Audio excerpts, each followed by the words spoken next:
2023 was a crazy year for Identity 5, and I commentated some amazingly fun matches. Here are some of those matches. So let's begin. Let's turn off positions.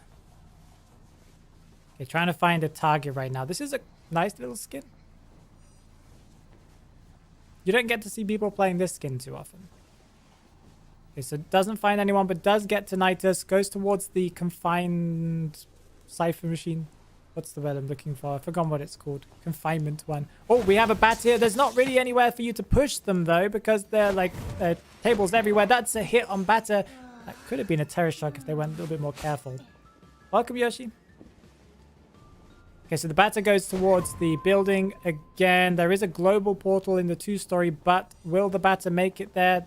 I guess they possibly could. Geisha can traverse the map pretty easily. Geisha's kind of sticking to the wall so they can't get pushed anywhere. But where's this batter gonna go? Yeah, into the corner. Somehow they're protected by the little boxes there. That was a little bit of a weird one. And that's gonna be batter down. Five cipher machines remaining. And chaired in one of the worst chairs for survivors. And next to a cipher machine that's being decoded too. Next to coordinator though, right? Is that coordinator? No, it's not. It's what skin is that?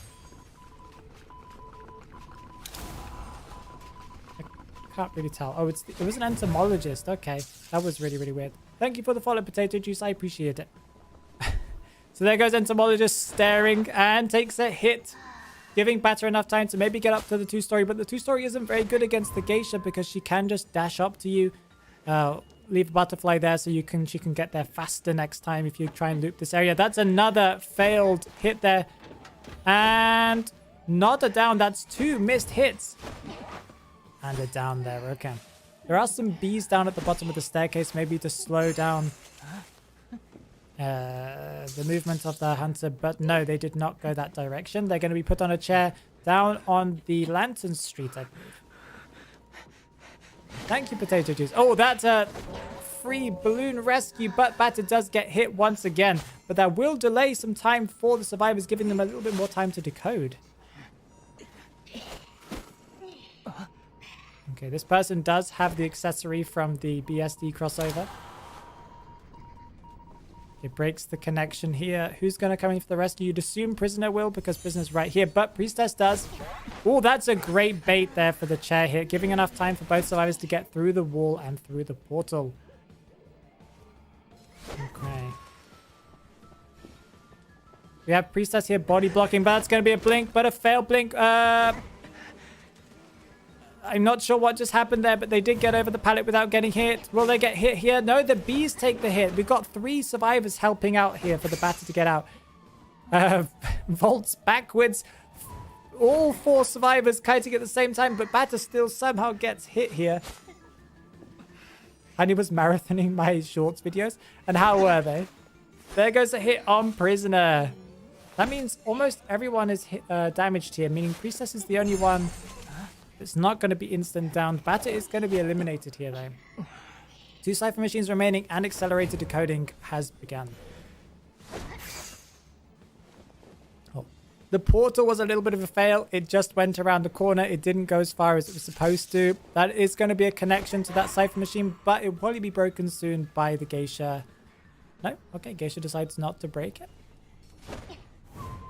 Trying to mind game the priestess here, but we know the weakness of a geisha is, you know, tight kiting, as I found out very hard last night when I was playing duo hunter mode. Yeah, that was rough. Okay, geisha decides to change target, go and find the prisoner, probably because the prisoner is going to be decoding the most. Entomologist is at the other end of the cipher machine, not the prisoner for some random reason. But Entomologist does have one of the strongest kite potentials here, especially against the geisha, because the geisha still doesn't go any faster through those bees. But those are all the bees gone, meaning that they're going to be on cooldown, meaning also that Entomologist can't transition very easily. That's a slow vault, but they do get over, and that's going to be a blink over with the bees. Sorry, with the butterfly, and a pickup, and a kind of chair now on Entomologist. But this is Entomologist's first chair. Shouldn't be too bad. But the connection hasn't been broken, meaning that progress is still being passed on to that Cypher machine in the middle in the world tree area. Basement. Basement's usually an issue, but with a priestess on the team, that might be okay. And we've already seen priestess kind of do pretty well on the rescue, kind of baiting the geisha into hitting the chair. They do seem to know what they're doing with the rescue. And it does look like geisha is aware that there could be a priestess coming in. One of the reasons why she's not leaving the area is because you can access basement from outside of the building. So she can't kind of check one of the areas without kind of leaving it open for the other person to go through the other way. That's going to be a clean rescue there. No tide turner as they've already rescued. Priestess just needs to body block for the entomologist here. That butterfly went a little too far there. And a teleport over towards the prisoner. Prisoner is going to be... No, not one hit. They've been healed up. So they can kite for a little bit longer. That's a hit. They didn't want to vault that pallet and get Terror Shock there. So that was probably a smart move there. Ooh, a nice attempt at a pallet stun there. But they have picked up the butterfly. And that's going to be a down on the prisoner. And a pop. All of them were there somehow. I don't know how they made it there. I think they went through like some portals. This is why Priestess should be banned on this map. That's really, really sad. Goes through the portal, tries to find a target, goes up into the air to try and get a little bit more distance from the butterfly. Nobody is here. Oh, the entomologist is here. This window might have only been used once. I don't know. I'm not sure how many times it was used. They popped it with the connection. The last one? They were all there. I saw them there.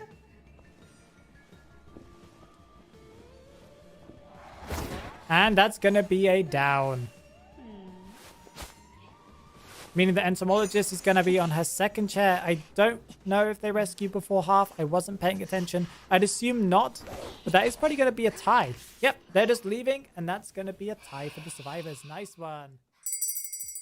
Thank you. Okay, we have the coolest skin.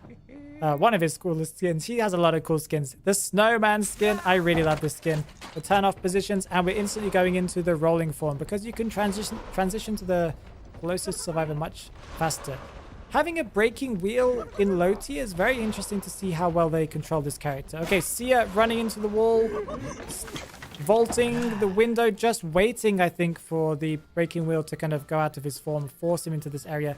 I think they were trying to open up Bully Loop, but they failed to do that. Okay, this is going to be 3/4 damage here. Sia is still going to be up. They are going to take another hit. I'm not sure why the breaking wheel didn't just continue rolling over the Sia to get that extra spike. And that's going to be another spike here. Meaning that if they get out of their wheel form and put a trap, they'll be able to stun them with the spike. Oh, no, nobody at the pallet. Okay. That's a relatively nicely placed trap there, so they can't double back. But Sia seems to be running. Okay, the reason why they're running into walls is because they're busy trying to farm owls here, I think. Ooh, and a pallet stun. But where is Sia going to go towards? Is he going to go towards the middle? He is. Okay, he's going to go towards the red church window. That will possibly lead him back towards the shack. But, ooh, that bounced off of one of the pillars. That's going to be a blink. And down here, I think. Yep, that's going to be a down on the Sia. But that was 1 or 2 Cypher machines.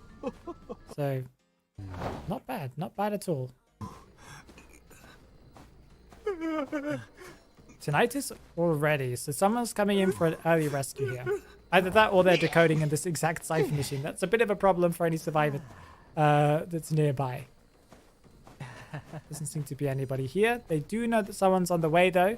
Usually breaking wheels go into wheel form here, but I guess if you're dealing with a Gravekeeper, that just wastes a lot of time. So you might as well try and hit him out of his underground thing. That's a clear rescue, but a hit on the Sia. They didn't get to body block in time. But that does mean the Gravekeeper is free to kind of take some more hits here. Oh, avoids getting a spike there. Only the Sia took one. It breaks the pallet. Is going to get spiked here. No, it's not going to get spiked here. If the Sia managed to get away and hide somewhere nice, this is going to delay the Hunter even more. That's a really good move. Oh, that's going to be a double spike on the Gravekeeper.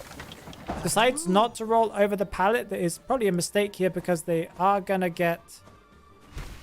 Ooh, just out of the snap radius. Okay. I was wondering if they were going to get snapped there, but they're not. They are going underground to be able to avoid the damage. That's going to be a outer ground hit, but that might mean they still have... They might still have one more shovel left because they did use 2, but I think they cancelled the first one early. Or they're lagging a little bit here. They didn't get to the window in time. That's kind of sad. But that is going to give Sia time to get up because he's now all healed up. And that's going to be a stun and a balloon rescue. A complete disarm here for the breaking wheel. He's just going to have to watch as the Gravekeeper goes over that window. That's 4 survivors up and running. Nobody on a chair and nobody really close to being downed here. Because they're all at a relatively nice and safe distance away from the hunter. Okay, Sia once again found by the hunter. They are going to be in a bit of trouble here. They shouldn't have stood next to the window there, but that's fine. They have 1 spike on them, and if they get another spike, then they're going to be 1 hit away. That's going to be double damage on Sia, but they did manage to get healed up. So I'm assuming the barmaid gave them a drink or somebody healed them up. Probably just healed them up in the background. 2 Cypher machines remaining, and they do have confined space, so that's interesting to know as well. So people can't just use and abuse this looping area. That's the pallet broken. Sia does seem to be running around, unsure where the hunter is, but they are going to take another hit. If they get 1 more spike, they're going to be in snap distance away from being downed, and that's a down.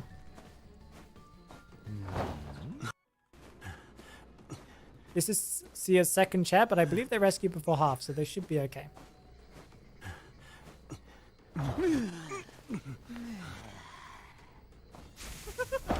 Okay, so we have Antiquarian coming in for the rescue. That's going to be 1 spike. Not sure why they didn't just continue the rescue there. That's 2, and he's probably going to go out of wheel form, and then, yep, give him a spike, and snap. Snap. Okay, and that's a down, and also half damage on Antiquarian. Ooh, that was an attempt at a balloon rescue, but that didn't work out too well.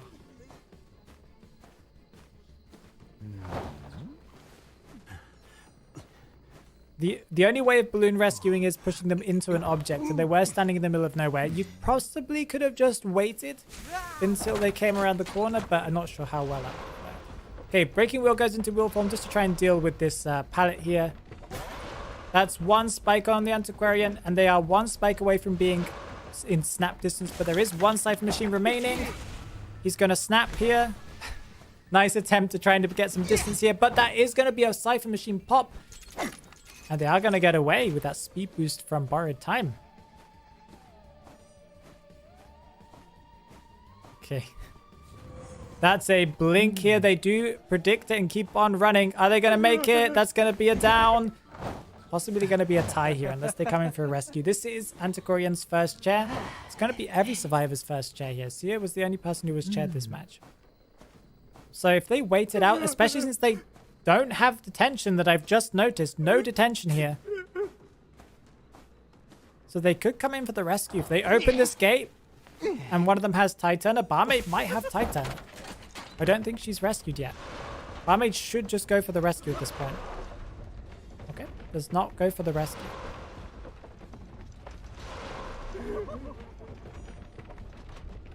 Okay, Gravekeeper might be coming in for the rescue here. Let's see. Yeah, maybe Insolence.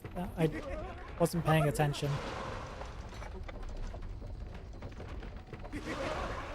This is going to be a last-ditch attempt. This is going to be their last chair. So, because they're getting rescued after half. And now they just need to body block or avoid being spiked too many times. Oh, and are they going to get out? That's 3-man escape. That was crazy. The Mad Eyes with the warm clothes. So they've played Mad Eyes a decent amount. It instantly goes over to one of the consoles. The strategy is to go and chip some survivors, damage them a little bit so that they are 1 hit away from being downed. We are staring at a wall right now. That's completely fine. Tries to see a target. Does get a hit on the female dancer. I didn't even notice that one happening. Currently chasing the female dancer around. Hits a blocks off another Cypher machine. This is really difficult to keep track of. Blocking the staircase. Back on the female dancer again. Does not get a hit on them. They do have the extra movement speed on the charge attack ability. I just noticed that. Female dancer trying to put down a music box to be able to defend themselves easier because they can dodge walls a little bit better. Holding the teleport, trying to find a target, and teleports over to someone. They do have 1 chip damage on female dancer that gives them a little bit of presence. But presence on Mad Eye is... I'm not sure how valuable it is. Like, as soon as you get up to that first point, do you need any more after that? I'm not really sure. Just to get to that first ability, I think, is all that matters. Okay, so the Antiquarian is going to go towards the metal staircase, but is going to get stunned. Mad Eye is not going to be able to do any damage here because he is disarmed right now, but disarmed once again. That's going to be a pallet job. This is why Antiquarian is really, really strong. If you use her properly. Ooh, that's going to be a hit, and you're going to get away with flywheel and jump over the window. This person, Knight, has a lot of practice with Antiquarian. You can tell that. They knew when to use their abilities to get over the best way possible. They've just blocked the bridge area, meaning that the Antiquarian does have 2 ways down. Okay, he's trying to work out where the Antiquarian went. I think they're just using the aerial view to kind of block off some of the areas. And that's going to be a wall hit on Antiquarian, and they are down. That's going to be Mad Eye's first down, but 1 Cypher machine has been popped. We're trying to see if there are any people decoding on any of the other Cypher machines, trying to block them if possible whilst you're carrying people to the chair. Yeah, it's good on him to get to that first presence, but is it really important for him to get to full presence? I'm not really sure. This full presence just gives you the slower energy consumption ability. I'm not really sure if that's super valuable. Welcome, Tigri. Thank you for the follow. I don't know how you read your name. LX Nari. He tries to see if there's anybody coming in for the rescue. Does see someone coming in for the rescue. 2 people coming in for the rescue. Possibly going to block them off to kind of make them rescue after half. No, I think they won't because they will make it anyway. Ooh, that was a good attempt at getting a chip hit there with the wall. This person has practiced Mad Eyes. Like, you can tell. They knew kind of what the camping strategy was. But then that's really, really interesting. Okay, blocking off the Cypher machine for that female dancer. Trying to get as much damage on them as possible. Trying to slow down the Cypher machine progress because there is only 2 Cypher machines remaining. Antiquarian is going down as they did get hit here. And Tide Turner did run out. Mercenary is at half health. Female dancer is chip hit. Prisoner hasn't been touched at all yet. And it looks like they have quite a lot of progress on the Cypher machines too.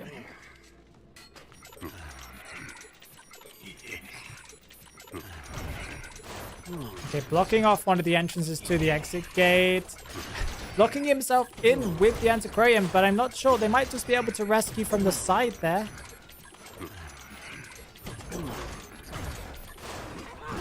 Ooh, they did get a chip hit there. But they are going to get the rescue off. That's going to be a clean-ish rescue. Trying to work out which way the Antiquarian was going. Maybe get a chip hit on them. I didn't even see that wall get placed. That was really, really fast.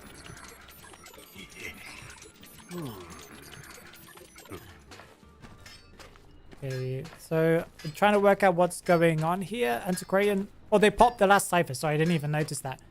Sounds don't exist for the people that are watching. You don't hear the click sound.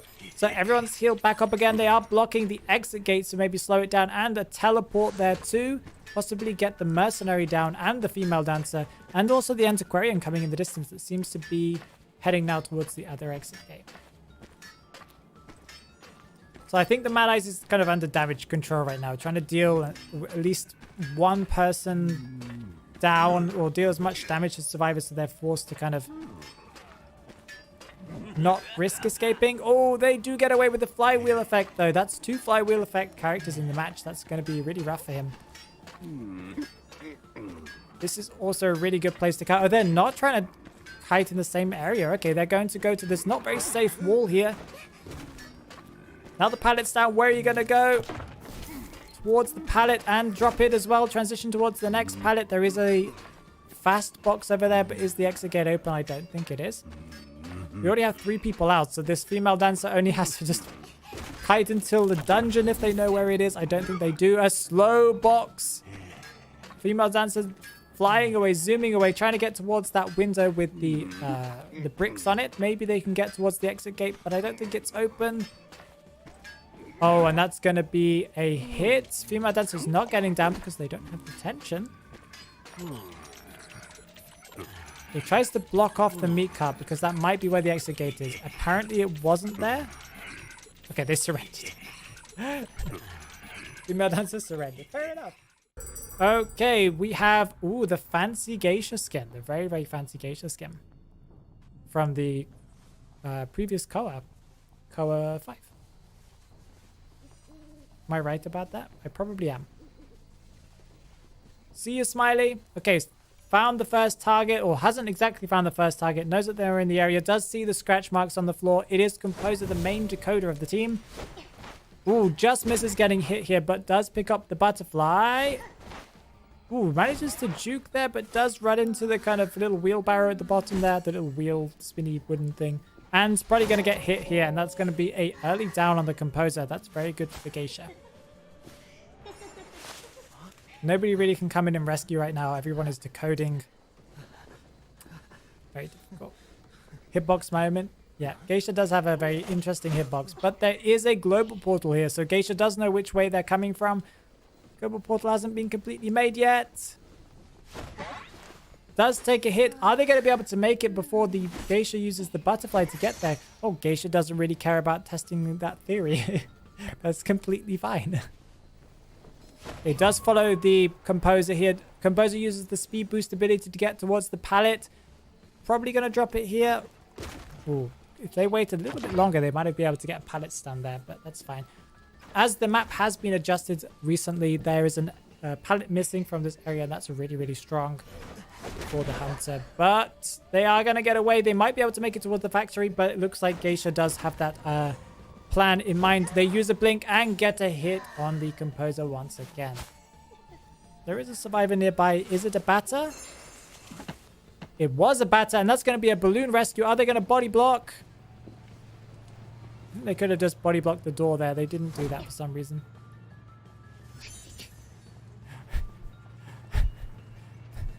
They're doing the Congo. That was a hit on the Composer. And another rescue there. And another hit on the Composer. This Composer's going to have a headache after this match. They did manage to escape, but they did also see the Priestess running in the back there, so it's not going to be a surprise when the Priestess kind of drops down into the basement. Yeah, I don't know how that was a hit. Oh, that's a stun and a clean-ish rescue. That does hit the batter. Priestess was there somewhere doing something, probably. Batter didn't realize, or somebody didn't realize that happens sometimes. There is a portal going through the wall. Which way did the Composer go? Maybe through the portal? We have no clue. That's going to be a pallet drop here for the batter, and that's probably going to be a window vault. Batter does have a very fast window vault if using the rampage mode. Decides not to continue doing that. I can't blame them. And that's going to be a down on the batter, but that does give Composer free kind of reign now to go and decode his 120% decoding speed. And there goes one of the portals. Okay, so Priestess might attempt to rescue here, but I'm not really sure if they're brave enough to do it because they're at half health right now. Lawyer might come in. By that I mean Lucky Guy. Oh, they healed up, so Priestess will definitely come in for the rescue here. That means that the geisha has to be very aware of being down in the basement. They hear the portal, but they didn't hear the portal. Meaning that they are going to get a rescue here. Really well done there by Lucky Guy trying to kind of bait them. And they're going to get out of the portal too. That's going to give them tons of time. They're going to abuse this factory a ton. The factory's being used really, really well here. Even with that pallet missing. Looks like Composer got healed up now and is going to be able to do some decoding. They are sitting at 3 cipher machines remaining, but that's okay because The team is looking pretty healthy right now. And now they're just Priestess is just mind gaming the Geisha here. And that's going to be a hit. And a pallet stun on the Geisha. Oof.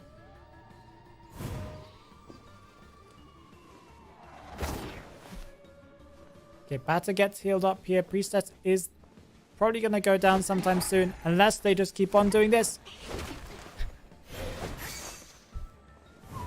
That was a good attempt at a stun there. And a little bit early, but that was okay. Bata is in the area ready to balloon rescue. This Bata does seem to know what they're doing. And the more time they waste, the better. Honestly, that's another ball gone. I believe the Bata has one ball left because he used one in Rampage mode. That one gets destroyed. Okay, he's in Rampage mode. Oh no, teleports to the wrong butterfly. And that's going to be a stun and an escape there. Okay, hit on the Bata, meaning Priestess is completely free. Bata has been chaired, so he does need to be careful about not being put in the basement. Although the Priestess might come in again in for the rescue, but I don't think it will go as clean as last time. Ooh, does use the butterfly blink, but doesn't get over the wall. They were hugging that wall really, really tightly. Okay, Bata's going to be using this area over here. Won't be able to deal with it. There's one Cypher machine remaining. I'm assuming it's primed or nearly primed. I didn't see any messages on the right there, but either way, this Bata's giving them tons of time. That's going to be a down, and it's not primed yet. This is going to be very difficult. Please, no sprays and no emotes and stuff. Please, thank you very much. See you, BM. Thanks for hanging out. Okay, there goes the global portal. Priestess is probably going to get down here. That's interesting. I guess they have it primed. They'll be able to get through. And that's a pallet drop. Pop. No pop. Pop. A little bit of a late pop there, but they do get away. The speed boost that Bata gets from being the Priestess getting hit, plus the borrowed time, does make him zoom. Someone is opening up this exit gate, but Geisha didn't even pay attention. Geisha must not be playing with headphones on because they didn't hear the Priestess portal and they didn't hear the exit gate opening. This one's also being open. Both gates are being open right now. Okay, Geisha getting a little bit impatient here. And they are going to get hit on that Composer. Composer is going to be eliminated if he gets chaired. Are they going to go over there? The exit gate it's just been opened. Priestess is hanging out near the global portal. No, near the exit gate, sorry.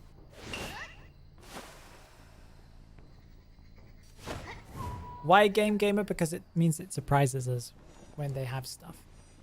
We're like, wow, they had this? Composer gets up again. They were healing up the Composer. This is very, very risky as the tension is here, but I guess it gives Composer an extra chance here. Did they use the speed boost ability yet? I don't think they have. They ran towards the Hunter, and they're probably going to get hit here. Oh, just a little too late.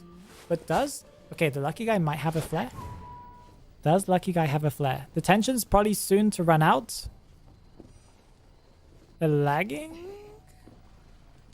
They haven't got a dog on them, so why are they moving so slowly?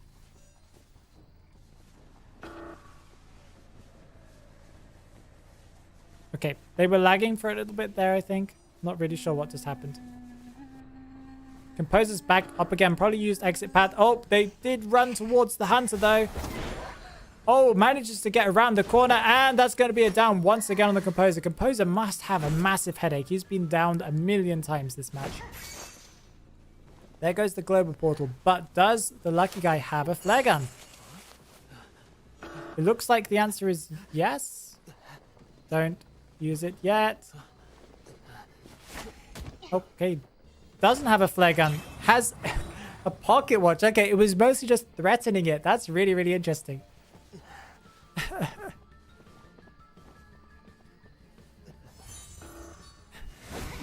Okay, that's a hit on the Lucky Guy. Are they going to be able to get them up? Uses the wand to be able to get away. This is really, really close. I think they used up exit path, or did they? I don't know, but that was putting a lot on the line there, but that was really entertaining to watch.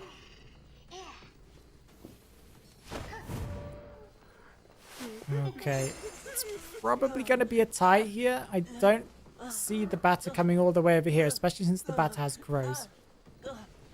Lucky Guy was having fun. Lucky Guy was putting it all on the line just to be able to get 3 people out. I think it was worth it for us to watch. You guys got to remember, this is all about having fun. It's not super competitive. And Lucky Guy nearly got a composer up, so absolutely happy to be here. Welcome back. It's good to have you back again.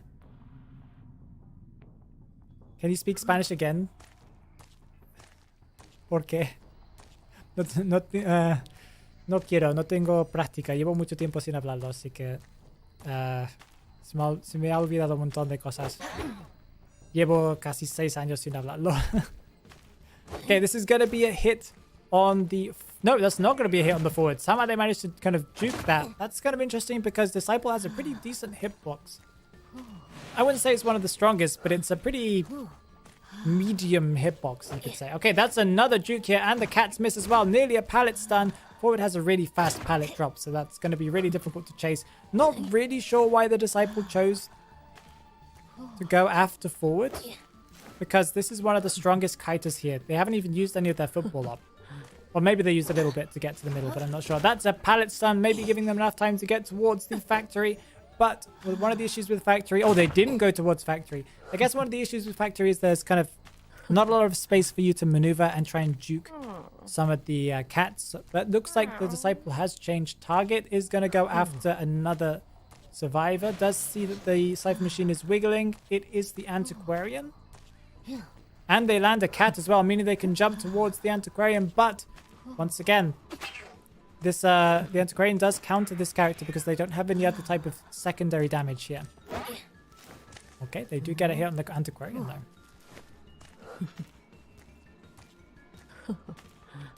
You sound like you're Portuguese. No. I just have Andalusian Spanish accent because that's where I lived for 10 years. Andaluz. I'm just not... I don't have the Mexican Spanish accent. I have the Spanish accent.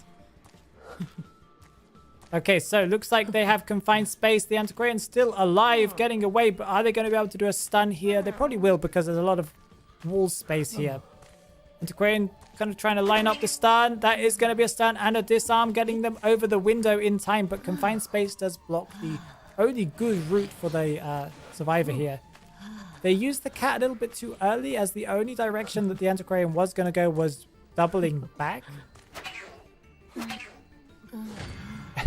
I find it kind of funny that the cats meows every single time they get pushed. That's really, really, really funny. It's like meow, meow. And that's going to be a down on the Antiquarian. We now know that they have excitement as well. 2 Cypher Machines remaining, and it's really good at camping, but if you do an early rescue, that's... Well, there's not really much you can do. Oh no! They got stunned! But they managed to rescue in time. Okay, that was very risky, but it worked out. I don't really understand how. Meow, meow. Okay, they're sitting at 1 Cypher Machine remaining, and the Perfumer's Cypher is the one that they seem to be working on. That's going to be a double stun. Antiquarian going down and Barmaid going down, but forward is in the area. But the thing is, the last Cypher Machine is sitting at like, what, 20% from what I can hear? Okay, that's going to be a stun. Okay, predicts the hit, but doesn't really juke it well enough. That's completely fine. And that's going to be... No, not a stun. Okay, probably best to stun here. Well, they did it a little too late. Oh, no. That's going to be a pop, though. Okay, they managed to pop the Cypher Machine. They were decoding in the background, I assume. Another stun, giving tons of time for the Antiquarian to get away because they did a little spin on the spot. Not really sure why Perfumer is trying to open the gate in front of a character that can stun you that has detention, but that's completely fine. They are going to get downed here. The Perfume doesn't really work in that kind of way. Who has to leave? Okay, see you, Nabe. Have a great day. Yeah, when she falls from a tall height, yeah, she does make a noise as well. She has some interesting sound design, you know? Okay, so that's going to be another mistake from the survivors, I think. Oh, decides not to go and chase the forward. Very, very interesting. They don't have Tinnitus, so I think they might as well go deal with the forward. The forward might use the football to get away here. I think... Oh, they don't have to. Okay, they're going to go towards the factory. Factory is a really safe place right now, as, you know, the hunter doesn't really know what to do. The question is, does the forward know where the dungeon is? If they do, then they can get away pretty easily. But I'm pretty sure the forward's going to get crows any second. Not yet?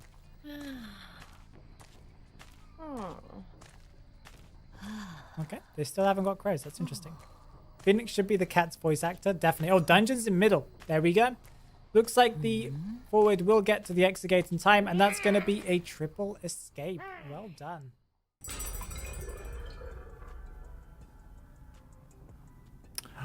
Suffocating thoughts is cheating. That's why. Okay, let's turn off position. Okay, so they are going after the forward. They have the new fancy skin. I'm not sure if they have the accessory because I can't really see it because they've got a cape or something like that. And that's going to be a hit. That was a charge attack for some reason, but it did hit the forward. The forward has that really cool fancy accessory, the one that gives like after images. And they're probably going to get hit here. Oh, they hit the wall. That's a bit of a problem. That probably could have been a hit if they were a little bit more careful. Okay. Going towards the pallet. Will they drop it? Yep. Forward has a fast drop. But there's really not much you can do here. Oh, I don't think they should have swung there. But they did. They did it anyway. They do have confined space, so they're not going to be able to use this area anymore. Forward still probably has quite a lot of football. We're not going to look, so it's a bit more of a surprise for us. But he probably can get away if he really needs to. He has fast vaulting here. And that's going to be a stun. But will that give enough time for him to get over the window? It will. But that's a blink and first presence for Smiley Face. So that means now he'll be able to go and get attach his rocket parts and use his dash without having to use the infinite dash. Okay, looks like we just pushed Smiley Face just pushed the little girl off of the cipher machine. So the little girl must have teleported over towards the perfumer. I think the perfumer was the one that spawned over in this area at the beginning of the match. Okay, uses a push to be able to get to that chair in time. Takes a hit with the rocket and goes on their shoulder. This is going to give them a lot of, a pretty big buff. I'm not sure how fast they'll be able to vault now. It's something like 30, 40. So yeah, 30% faster or 40% faster. And that's a push to be able to stop him using his rocket to hit them on the window. This place is going to be very strong unless Smiley Face vaults that window. Yep. No, he's not going to vault the window. Okay. Okay, equips. I don't know the pieces for this skin. I don't know what he just equipped. But he equipped something to his rocket. Probably the speed boost one. That will make him go a little bit faster. Okay. Little girl is still on the shoulder. Oh, hits the little girl. Little girl drops off the shoulder, gets hit. Forward might try and do a stun here. I think that's a little bit risky. He did it. Okay, that's just mostly wasting time. Giving more time for the rest of the team to decode a little bit more. They've got 3 cipher machines remaining. One of them is almost done. The other one's almost halfway done. Well, over halfway, technically. But that is 2 people down. Of which forward has already been chaired once. So that's a bit of a problem.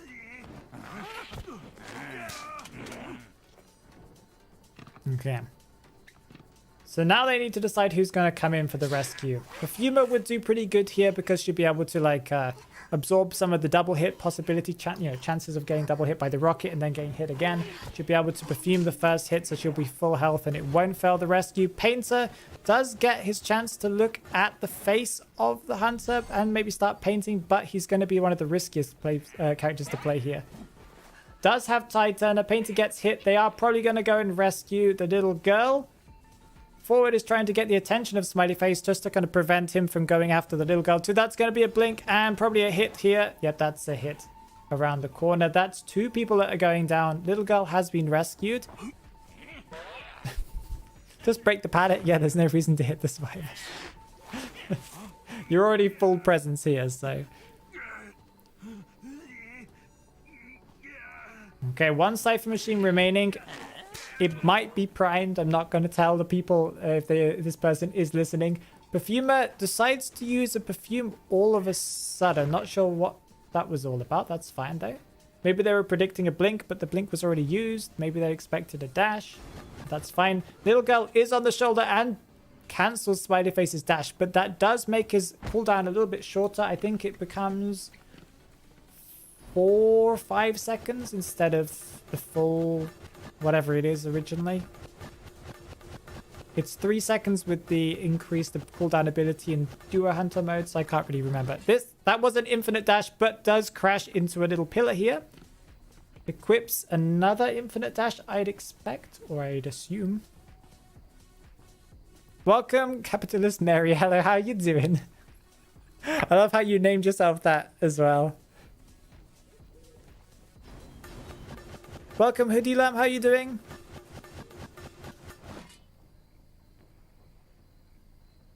Not really sure what they're planning on doing here. Waiting for tinnitus. They have tinnitus. Are they lagging?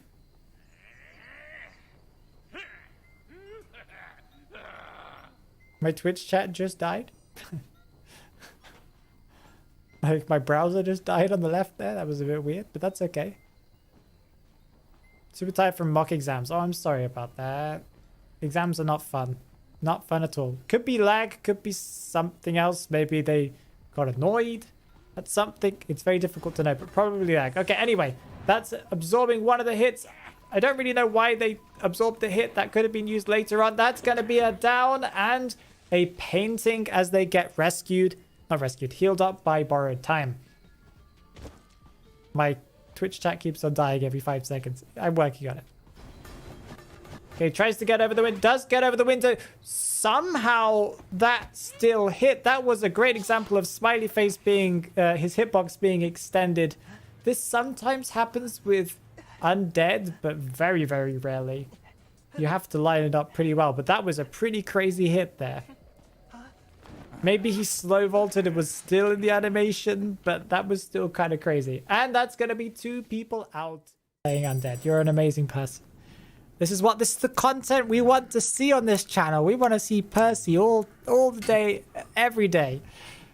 Okay, so we do have a mind's eye that is, of course, Twisty. Does pop the cane to go and see where the hunter is. We do have a mercenary on this team, but not as powerful against Percy as he is against other hunters because, you know, not really anything to rescue from. They are going to get hit here. Oh, it's a little bit loud. The Mind's Eye is going to be hit here. That is really, really good for the Percy because she is the main decoder and Percy doesn't like it when people decode. Okay, are they going to get hit? They are going to get hit and downed here. That's going to be a really big hit to the team. If people are asking why is he not putting them on chair, it's because Undead can't do that. Okay, moves on towards another target. Finds the Mercenary. Again, with Mercenary, you just hit him twice and then forget about him. He'll go off and die somewhere in the corner. You don't need to worry too much about it. Whoa, that was a good hit there. Not really sure how that hit and why that hit, but that hit. Trying to get that kind of jump chop to the left. Mind's Eye should be getting up relatively soon. You usually see it about halfway point is when people get up. But if you have a priestess on the team or a doctor, it does mean that they get up a little bit sooner. Mind's Eye should use her time on the ground to, you know, crawl out of the way, get somewhere strong to kite. That's what you should do. Okay, Mind's Eye is back up again. Mercenary still sitting at half health. Cypher machines are popping. 3 ciphers remaining. Undead didn't get anyone down in that time between getting Mind's Eye down and her getting back up again. That usually is a bad sign.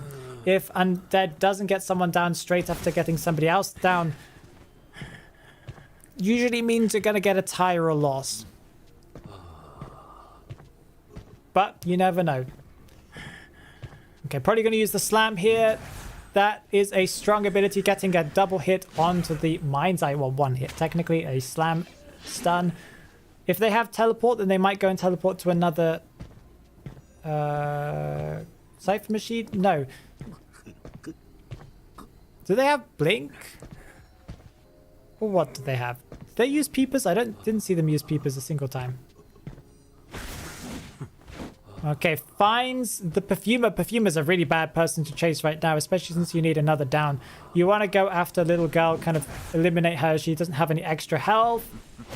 That's a double stun. So, no, doesn't decide to go and hit the Perfumer with a dash. I would have definitely done that, but sorry, I'm just a Percy main. Oops, a daisy. I probably should just give my biased opinions here. Okay, goes over towards the Mercenary, decides not to go after the Mercenary. Mind's Eye has been picked up with Tide Turner, as they couldn't pick themselves up. That's going to waste even more time for the Undead now, because that's going to give them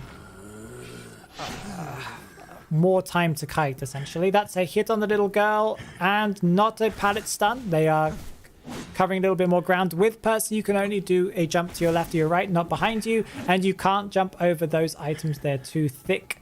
You have to jump over pallet-sized width things, and that's going to be a miss on the Mind's Eye. Okay. Charge attack does mean that that's a Mind's Eye eliminated. Little girl sitting at half health. Mercenary completely healed, and Perfumer with 2 perfumes because they used one already. This is looking really bad for the Undead here, as they have so many tools at their disposal. Little girl having an infinite ability as well means that it's going to be a little bit difficult. But Percy can ignore her pages if they are careful using their attack animations and their dashes when they're at 50%.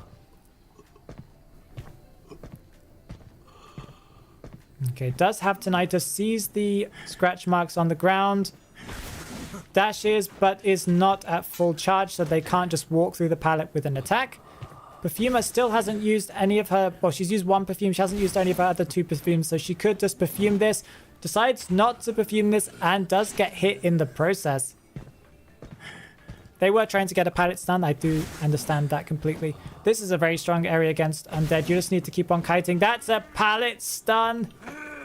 Gonna give them enough time to transition? Probably, possibly. Yeah, they're not gonna make it to the S wall, but they are gonna make it to this pallet.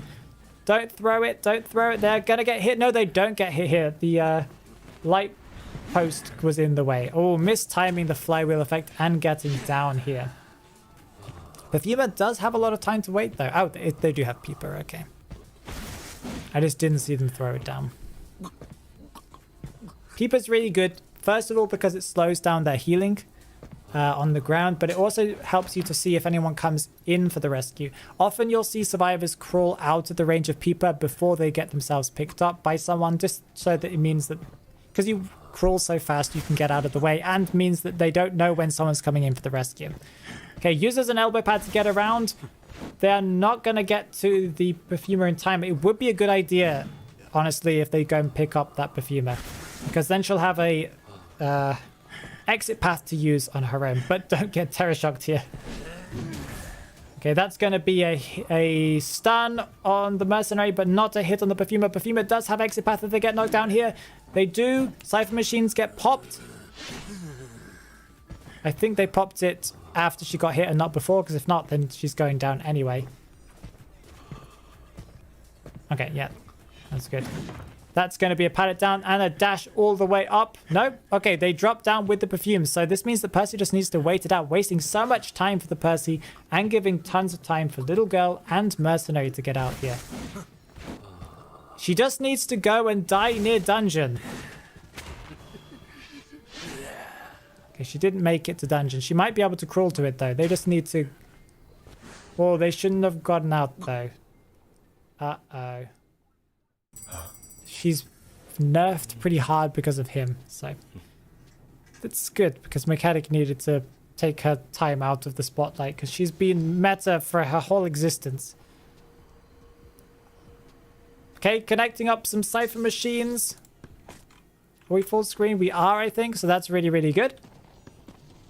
So, Toy Merchant is not on a Cypher machine that's connected right now. Everybody else has been connected up. When you're playing against Hermit, it's really important to pay attention to which charge everyone's got. It's much easier to go against a Hermit when you're going in a voice team, because you can choose which people take damage at which points.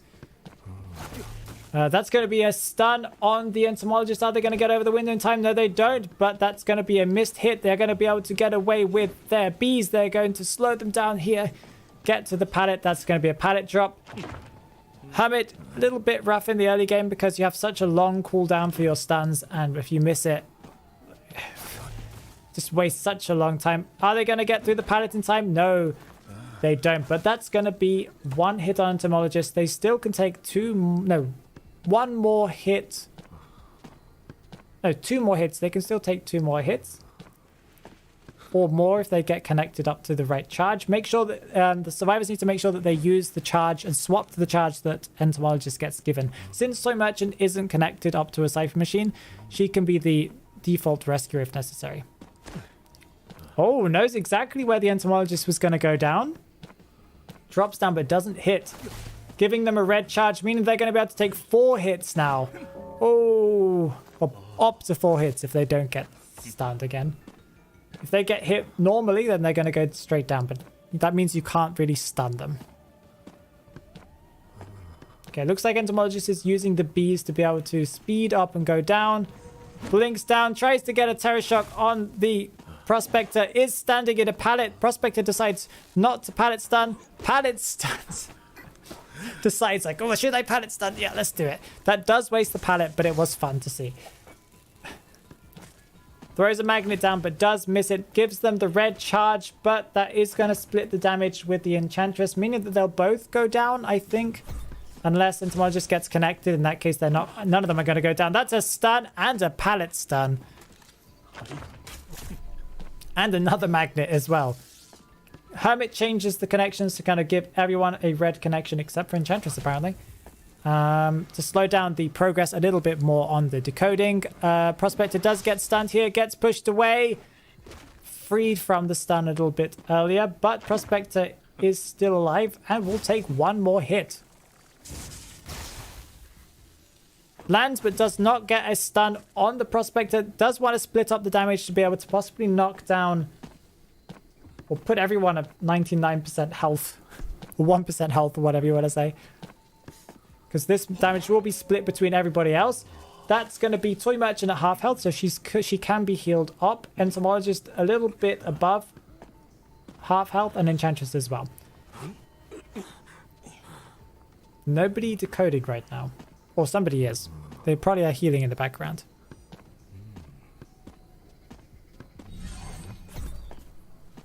Picks up the magnet. Because why not? I guess. Question is, are they going to come in for the rescue? 2 Cypher machines remaining doesn't mean that they are primed, but they also could be really close to being completed as well. Because with Hermit, progress is being spread around multiple Cypher machines, so, you know. Okay, does the double stun to be able to slow down the rescue? It is going to be after half. That's a triple stun on the Hermit, giving enough time for the Prospector to get away. They're going to use their aerial view to try and get over and get ahead of the Prospector, but they're going to do a little bit of a loop here. But now that Prospector has the red charge, that's going to give him built-in Tide Turner because of Hermit's abilities.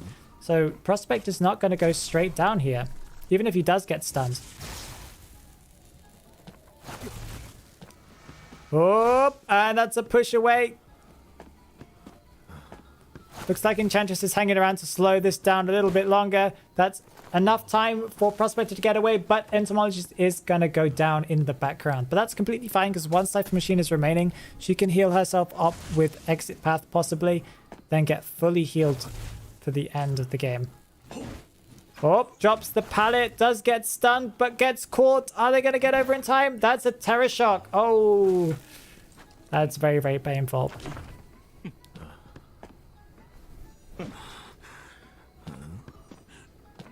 Okay, Entomologist is back up again, meaning that someone can come. Well, Prospect is eliminated now because he was rescued after half. They popped the last Cypher machine. Almost everyone is at full health. They're still sitting at 1 hit away, right? But if they can kite out detention, then they'll be fine. Does have Tinnitus, sees the footprints of the Enchantress. Okay. Stuns the Enchantress. They're probably going to go down here. Yep, that's going to be a double stun. But the damage was split because they had the red connection that you get from the exit gate, or possibly from the last Cypher machine. That's a triple stun and a pallet stun. Hermit really not liking these stuns today. Ooh, they are going to go down here probably. No, wait. They split the damage between 3 people, meaning the Enchantress has yet another bit of health. But that is gonna, if she gets hit here, that does mean that 2 people are going down, not just 1. Enchantress needs to use this triple stun to get away. This is really a farming simulator. It's a stun farm today. Okay, there is no pallet for Enchantress to deal with here. She is going to go down.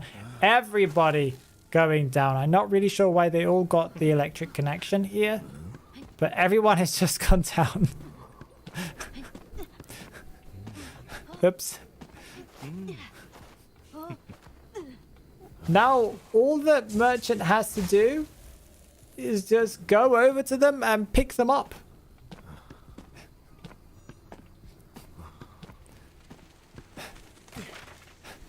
Okay, breaks the catapult. Hits the entomologist, breaks the other catapult. Merchant probably also going to go down here. Not a good idea to try and kite here. Oh no. This is not looking very good at all. They've all used up their exit path, so that's going to be a GG. I think they might as well surrender. There we go. Yeah, I agree with that. One second. Let's make sure our music doesn't stop halfway through. Okay, so we've got our turn off positions here so we don't see and give away any information for the hunter at the beginning. Okay, heading towards the shack. There is, doesn't see anybody in the shack. Also doesn't have tinnitus, so that means that there's nobody there. Everyone has access to tinnitus now as it is now base kit. So it's not like you need to bring it anymore. Finds the little girl. Probably going to land a hit here. Does get caught on the rock a little bit. Oh, just misses, I think, just because of angles. Okay, probably going to swap over now. Drops the pallet. Oh, there's also a forward in the area just to maybe stun or maybe delay this a little bit longer. Okay, looks like they're just going to wait for the balloon rescue.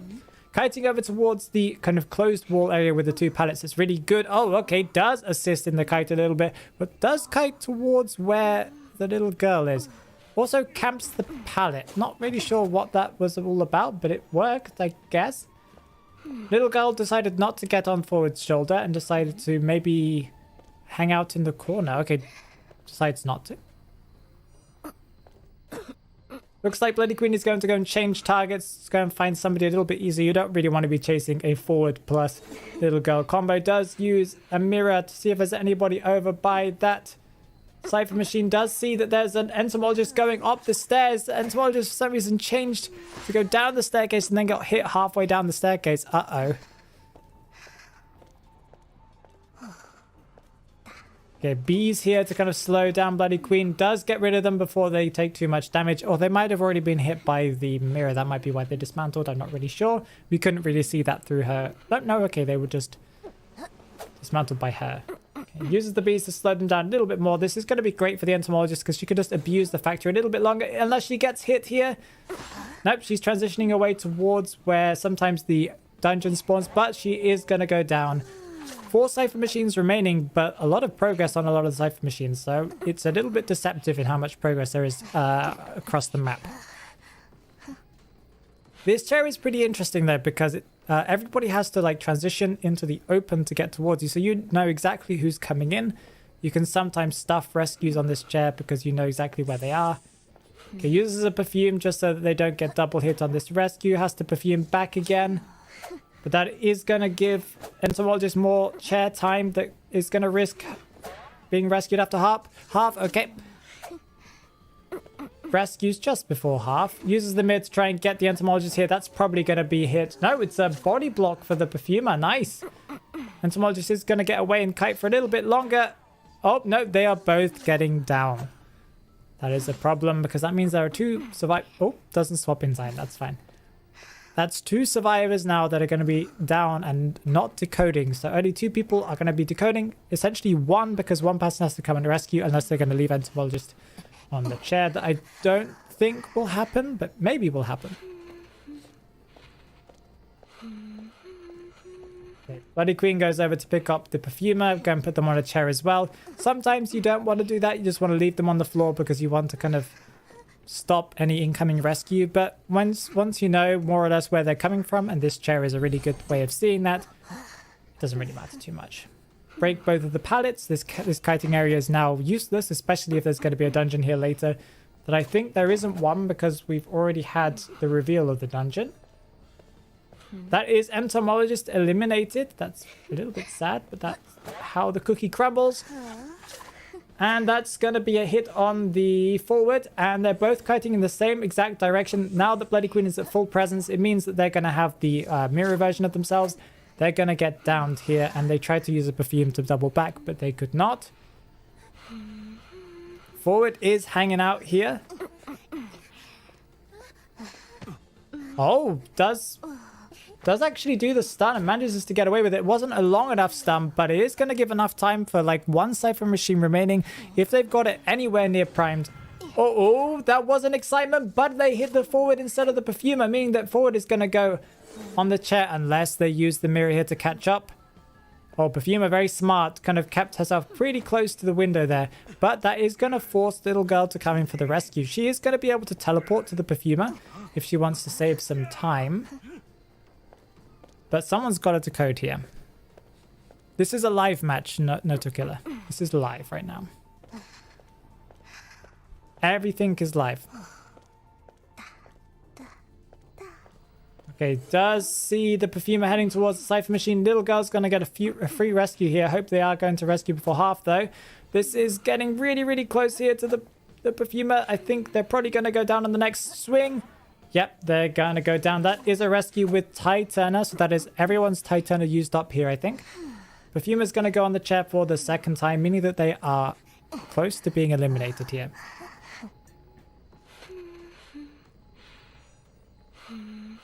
Okay, now they need to decide what they're going to do. Are they going to focus on Cyphers? Are they going to heal up?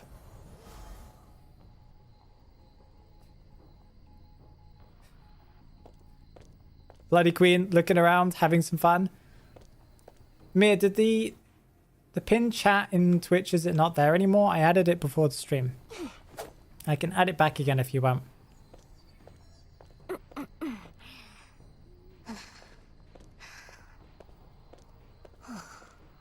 Okay, that means that Perfume has also been eliminated. There are 2 survivors remaining, 1 at half health, 1 Cypher machine remaining, and little girl's going to take the kite. She's got 2 hits in her, so she might be able to kite long enough for forward to decode. But, you need to remember that forward does have slower decoding as he is a rescuer. And pages don't really help too much when you're going against a mirror that cannot be affected by this. Ooh, decides and gets a little bit indecisive there with what to do. Does push away to get a little bit more distance. This is a strong kiting area and can take some time from the BQ. The BQ only has 12 seconds to wait until her mirror's up again, and I'm pretty sure that she's gonna be okay with that. Walks straight through the pallet and gets downed. Forward now is forced to make a decision. Are they gonna come in for the rescue? Are they gonna go and find a syringe in a chest or something? Or are they gonna go and find dungeon? As there is no kind of goal per se. Oh, look, okay, they are decoding. Will they be able to finish it in time? They finish it, meaning that there's the exit gates are now powered and they can go and rescue or try and escape through the exit gate if they really want to, but the BQ does know exactly where they are.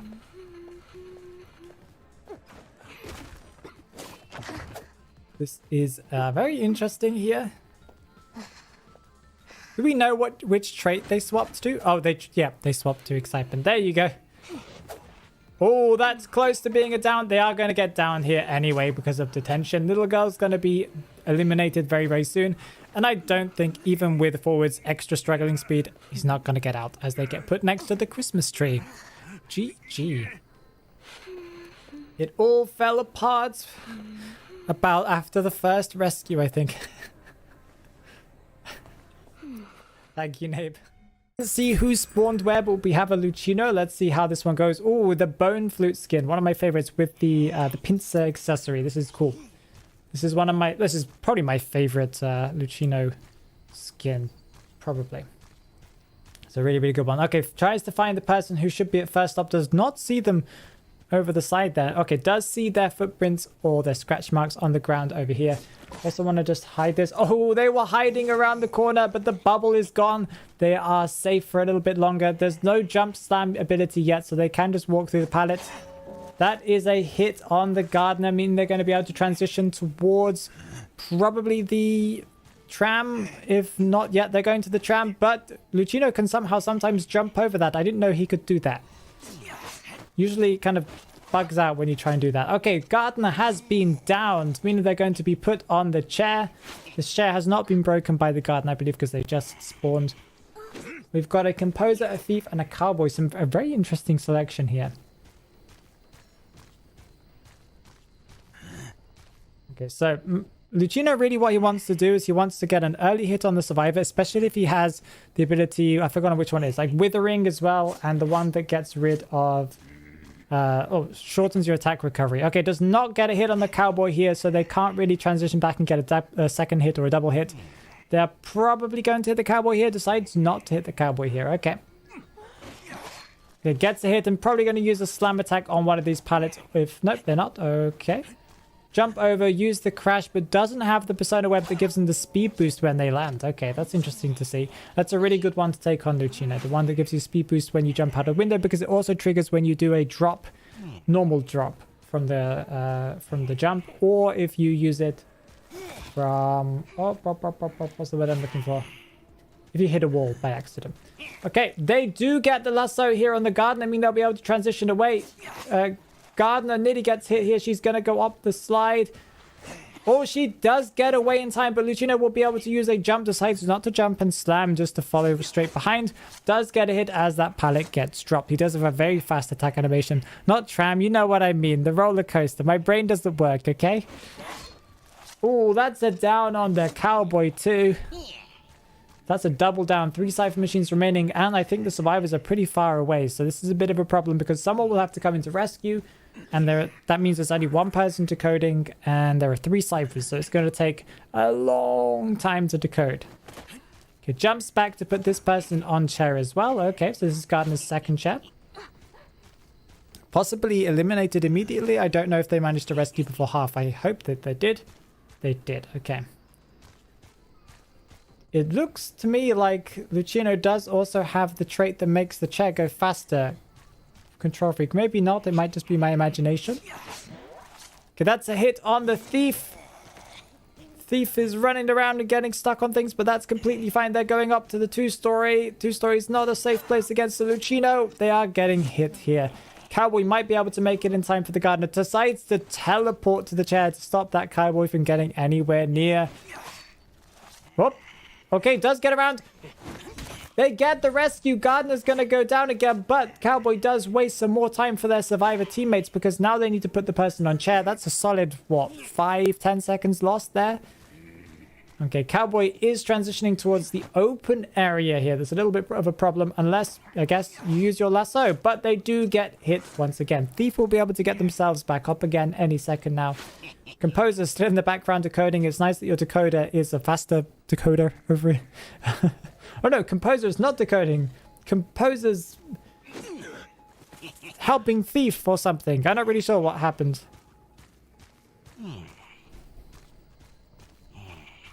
I guess Altry, if we don't have enough people for sure, yeah. Well, if you signed up for both, then we will consider you, that's for sure. Okay, looks like they're going to wait and maybe just leave this person on chair. I'm not sure if they'll be able to come and rescue because Cowboy's almost completely eliminated here. They need to just give some more time for the survivors to be able to get another Cypher machine done. This Cypher has got some progress on it too, so it's a bit of a problem because they won't be able to decode that one. Well, maybe now they will be able to as they're transitioning away. Looks like Lucino's trying to work out which survivor is, or where they're working on Cypher machines. Thief has been fully healed at this point and has been found as they go towards the 3rd stop. I think that's where they're going to go. Okay, they're going to the walled area. This is not too bad because he, you know, Lucino does have to base chase in some parts of the map here. Oh, does not get the hit. Are they going to get pallet stamped? Are they going to get hit by the wind? Oh, okay, decides to drop the pallet here. This is also a really good place for Thief overall because he can fast vault windows all the time. So that's really, really nice to have. That is a second pallet gone. A missed jump slamming into the wall, meaning that they're going to put their thing on a little bit of a shorter cooldown, but they won't be able to jump just yet. Deciding where the Composer is, sees that Cypher machine is being worked on. This is a bit of a problem because now Thief will be able to finish the Cypher machine at Bridge that was nearly done, and Composer now has this other Cypher machine almost done as well. Okay, the roller coaster has been taken to the second stop, and they'll be transitioning towards the 2-story, giving, you know, Thief enough time to be able to transition, finish that other Cypher machine, transition to the first stop and finish that one.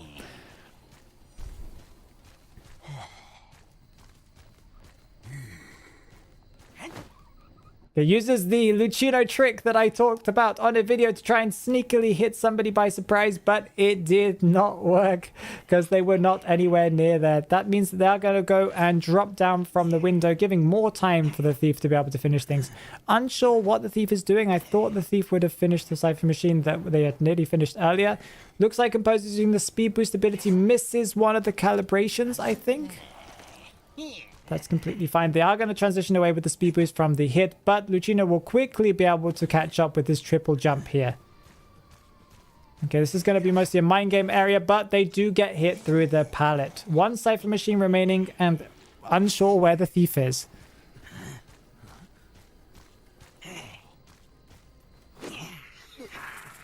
Okay, this is a very strong place to put the Survivor on chair because there's only one pallet nearby that they can kind of get to. And it's not a very safe pallet. It can be sometimes, but only when you've got someone body blocking.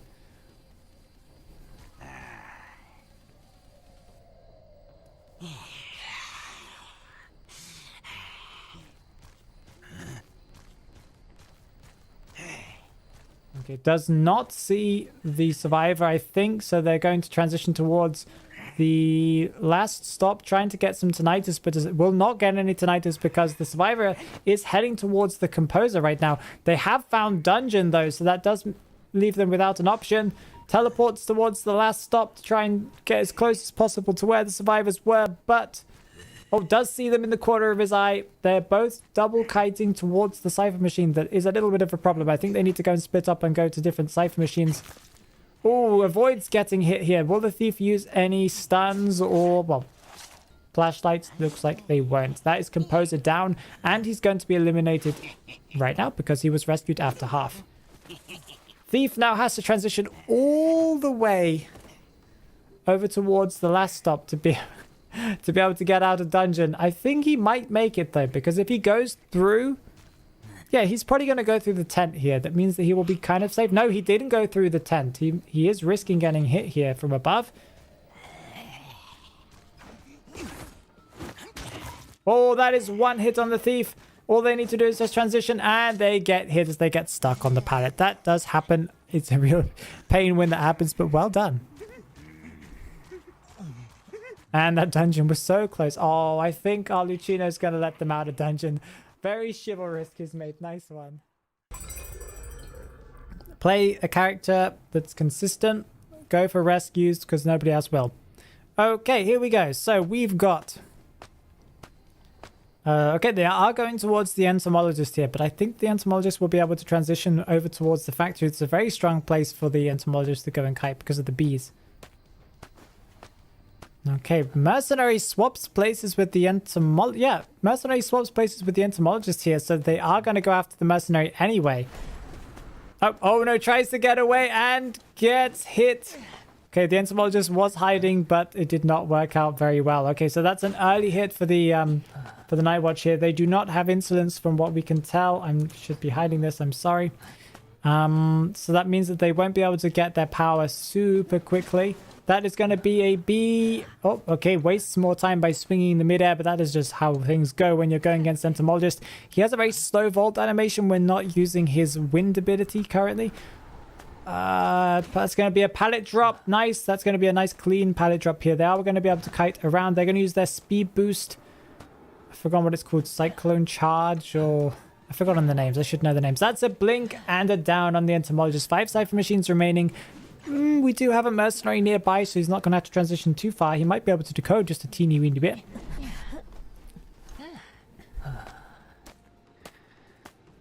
Breaks the pallet. This pallet is now completely gone, and so is the one at factory. This is a bit of a pain, but the window does have some honey on it. Or some saliva. I guess bee saliva. I think that's what it is, right?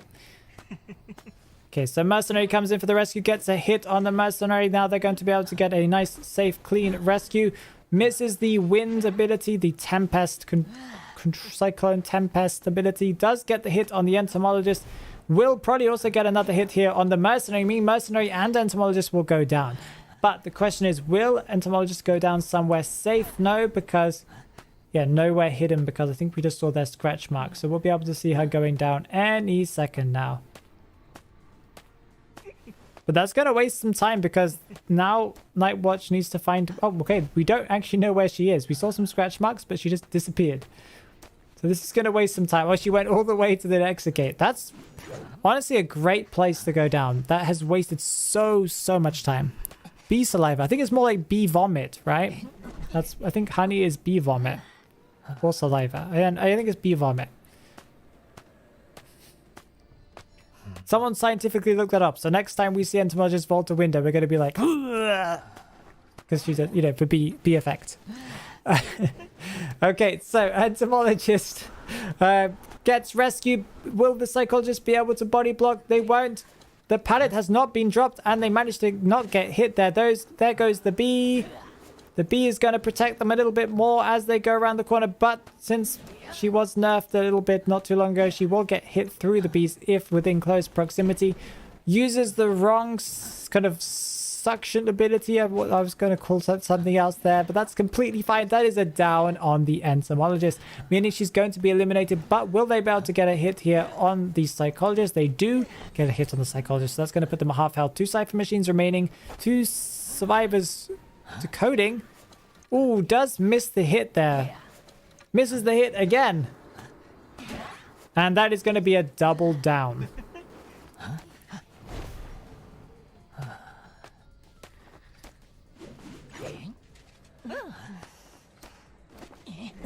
Okay. So that's entomologist removed. That means that psychologist will be chaired now, forcing mercenary probably to come in for the rescue. And they are right next to them as well, because the cipher machine there is being worked on. The last cipher machine might be the chair, unless the mercenary finishes it. That I think they haven't. Yeah, okay, no. It is the final cipher machine now. So that means that Barmaid is going to have to come in here to try and catch or decode that last cipher machine. They do get a double hit, meaning mercenary will get downed again. Will they be able to body block? Okay, mercenary does body block, but you need to remember there is the wind ability here that might be able to kind of stop the psychologist from getting away. They do vault and they get a speed boost, but they crash or hide themselves in a corner, or they get stuck or something like that. The wind ability is going to slightly counteract. For a time, they do get away though, as mercenary does get healed up to half health, and Barmaid is now still at full health. Psychologist has not... no, psychologist has been chaired already, I think so. Yeah, this is going to be her second chair. Mercenary is probably going to hang around in this area to be able to get the rescue off. Nightwatch is trying to find out where they are. Does not see anyone. Is currently walking by the bee vomit. There you go, mercenary using the bee vomit, getting bee vomit all over himself. Uses an elbow pad to get away, and is going to go towards the main entrance to the factory. Uses another elbow pad to be able to get around the corner, and they're probably going to get hit by the wind, but they get caught on the little road blocking things. Oh, they get terror shocked, and that's going to be a down. Now that means that Barmaid is the only person left alive here. Good old bee vomit. Hi, you were found. Welcome. I'm gonna make the bee vomit into a moment. It's okay. It's not the way. The problem is it's a lot of windows and a lot of short walls, and you can kind of get foggy blade hits off pretty easily. Oh, we have the cool fancy accessory here, the dragging along the floor black effect accessory. Very fancy indeed, with a crow on top of it that is kind of motionless. I just noticed that. It's kind of weird. Okay, so does find the Weeping Clown, and they manage to transition towards the walled area by mini boat. Double window, triple window, technically. Okay, he is using the rocket, zooming away to be able to get to the shack area. This is a much stronger place. Also has the happy birthday accessory. I have not seen that one in game yet. That's actually kind of funny. For Weeping Clown, breaks the pallet. Maybe going to check and see if they are going around the other direction. Okay, it looks like they're just going to continue transitioning. This did push the forward off of the cipher machine, though. That is a little bit of a mistake here on the survivor side. They are going to get a foggy blade hit here, not a normal hit, meaning they're going to escape away in time. with their rocket, with the cool effects. It looks really cool. It's really funny to watch it. And that's going to be a happy birthday explosion. Are they going to use the speed boost? Yeah, they're using the speed boost to get towards the window. They might make it. Yep, they're going to make it. The foggy blade has not appeared yet, just appeared as they got to the window, but they missed it. That was a good owl anyway, just to protect them. This window is going to be a problem for the hunter until he gets his foggy blade back up again. Oh, makes a mistake and vaults back again. Does miss. Oh, uses the little speed boost from the rocket to get away. This is crazy. Wow, it's like they're moving so quickly. Does Weeping Clown usually move this quickly? It's kind of interesting. Doesn't feel like it. Okay, this is a really long kite considering. I think the Ripper is a little bit surprised at how long this kite is going on for because they did make some mistakes.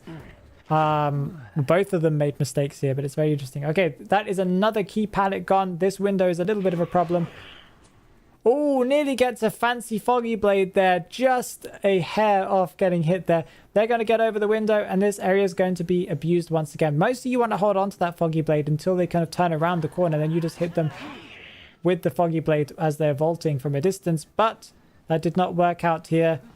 That is another pallet drop, but that is going to be a foggy blade hit anyway, and a key pallet gone. This area over here almost unusable now.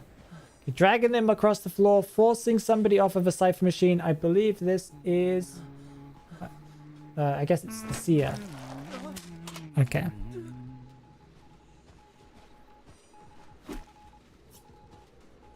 Okay, places a peeper to see where the survivors are, but they've all transitioned away at this point. It looks like we've got a forward coming in.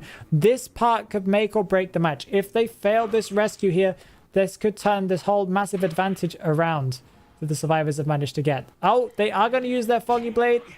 Sorry, they are going to use their football to get away. This is going to be a body block from the forward. One cipher machine remaining. Can they get that final cipher machine done? It looks like Seer's coming towards the cipher to try and get some progress on it, but I think it's only at 50%.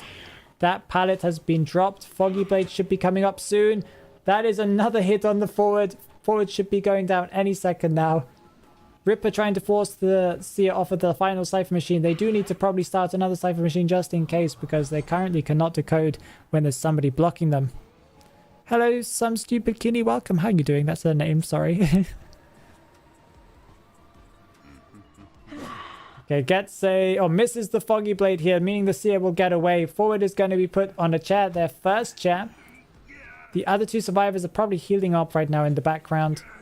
Oh, no, they're decoding. Okay, little girl is decoding the cipher machine. Like I said, they really need to start another cipher machine or they're going to lose this match.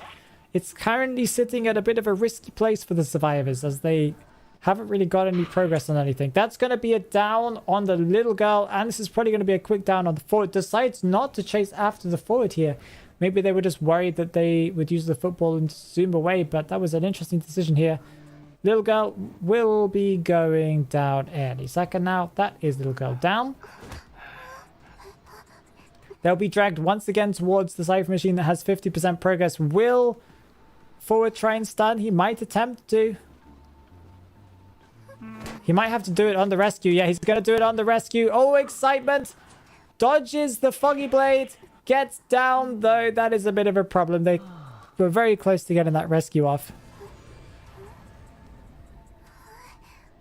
Okay, so that means one of the two survivors that are now injured have to come in for the rescue. What the Ripper can do here is he can pick up the forward and use them for the faster attack recovery. Or they can just go, I guess, and find the incoming rescuer. They might have to prime the cipher machine to be able to get this rescue off, but it looks like little girl won't be rescued until after half. That also forces 3 survivors to be in the same area when the last cipher machine pops, and Ripper does have the ability to be able to get 2 separate hits off with only 1 attack recovery if he manages to hit his foggy blade. That is a down on the Seer as well. Last cipher machine has been popped. Will the Seer get hit here by the attack recovery? Oh, drops the pallet. Looks like little girl's going to be going down sometime soon. Forward does have faster struggle though, so he might not be able to get chaired here. But once again, the Ripper could just slug this forward until he gets back up again. Does slug the forward enough to get his exit path, and he gets up again, but does not get the rescue in time. Seer is now going to try and distract the hunter as forward tries to get the gate open, but I think it's probably a better move for the forward just to get away from the exit gate. That is going to be a delayed hit, but it does get a hit on the seer, and my screen just turned off. Okay, uses the foggy blade to get a movement speed buff to be able to check out where that forward is. Forward did not get away from the exit gate in time. Does use his increased vaulting speed to be able to get over the pallet, and there should be a foggy blade coming up any second now. Yeah, there goes the foggy blade, and that's going to be a hit, and that's probably going to be a 3-man elimination, as the Weeping Clown is probably going to leave. But if they want to have some fun, they might try and get a tie here by forcing the hunter to, you know, chair, and then somebody gets rescued. They don't have detention either, so Weeping Clown can come in for the rescue. There goes a second out of the match. Does a little red light trick there to kind of trick the seer into not knowing which direction they were coming from. That's going to be a down. So forward now doesn't have exit path. I'm not sure what they're planning on doing here. Can the forward crawl towards dungeon? We don't know where dungeon is. It's not anywhere near. That's for sure. Okay, we do have tinnitus, meaning that Weeping Clown is coming in to maybe assist the forward or assist the seer on chair. They might get hit by a foggy blade here. They do get the rescue in time though, and that is a tide turner pop. That seer is going to be going down soon. Weeping Clown still has half health. The seer essentially should just go over towards the forward here and just try and body block. That is going to be a body block from seer, giving forward enough time to maybe transition away. I'm not sure how much football he's got left, but he might be able to use it to be able to get to the big boat. Seer might also get healed here by Weeping Clown if the Ripper is not careful. This is going to be a foggy blade and a miss. And they're going to go down.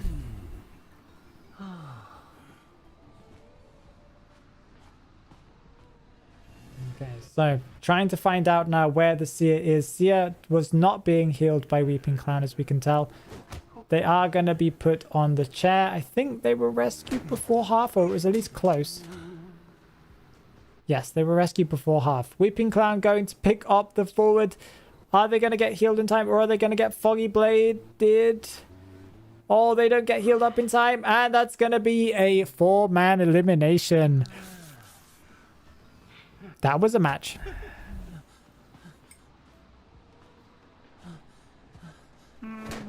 They do, Mr. K, they do.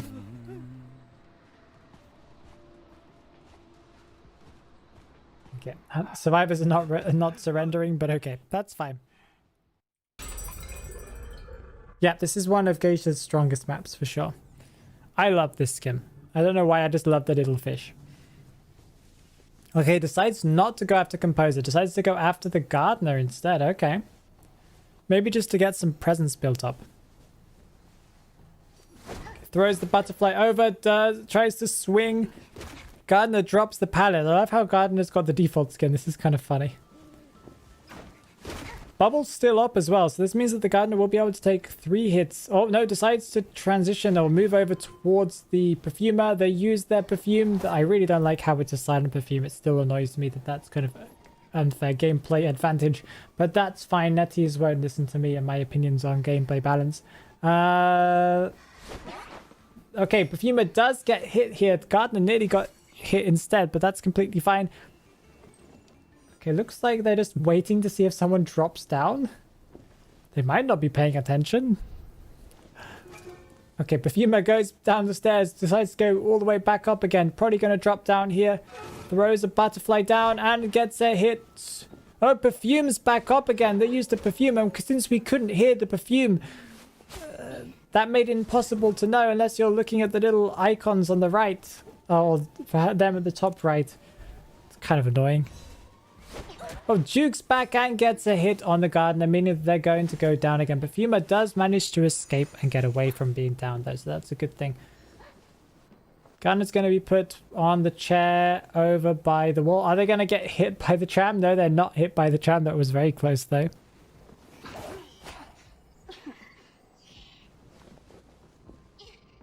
Also love the skin here. The skin's really fantastic. Okay, so we have Gravekeeper here coming in for an early rescue. This is going to be a hit on the gardener, they're going to be going down. Gravekeeper still at full health.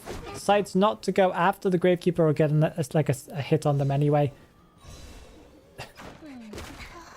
Baits out the pallet. This is beneficial for the geisha here because no emoting, gardener, please. Thank you very much. Because that means that the gardener now just got rid of a pallet for free, essentially. Bit weird, but that's fine. No spraying, no emoting. Stop it. We saw it. We all saw it.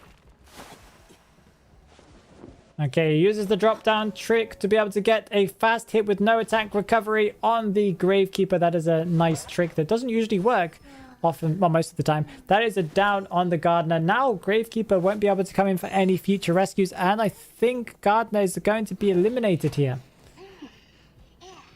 Yep, that's Gardener eliminated. Gravekeeper and Perfumer both at half health. Composer sitting with one Cypher machine remaining at full health is going to be fine because they will be able to decode unless they are decoding somewhere in the middle. That's probably going to be a down on the Perfumer here. That is her gone. She's going to be put on her first chair, and Composer's going to be forced to come in for the rescue. Gravekeeper that has a 10 or 15% debuff in decoding is going to have to focus on decoding here. It's a little bit of a slow thing to do, and Composer nearly gets hit here as well.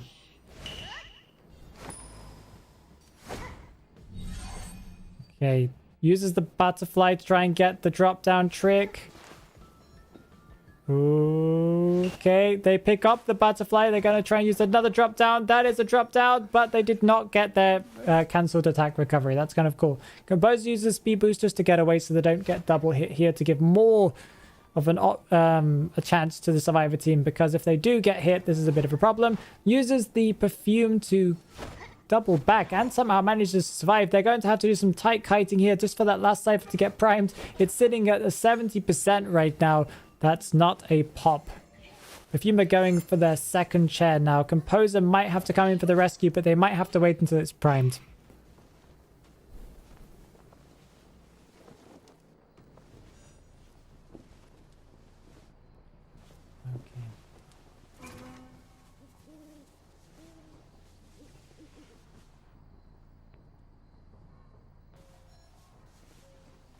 So looks like they might be leaving Perfumer on the chair. Yeah, looks like they will. The Cypher machine is almost primed here. I'm not really sure what the plan is.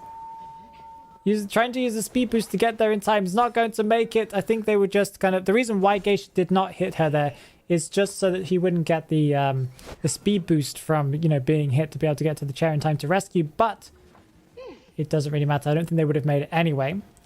Okay, Composer's going to go over towards the graveyard area. That would be a very strong place to kite for the end game, especially if the dungeon's nearby. We do not know. Are they going to get hit by the tram? They don't get hit by the tram. That would have been so funny. And the Cypher hasn't been popped. And it gets popped. Just gets popped in time, but that's going to be a blink. The trait change thing was either laggy or they just changed to something else. They might have changed it to like teleport after their blink. That was very, very weird.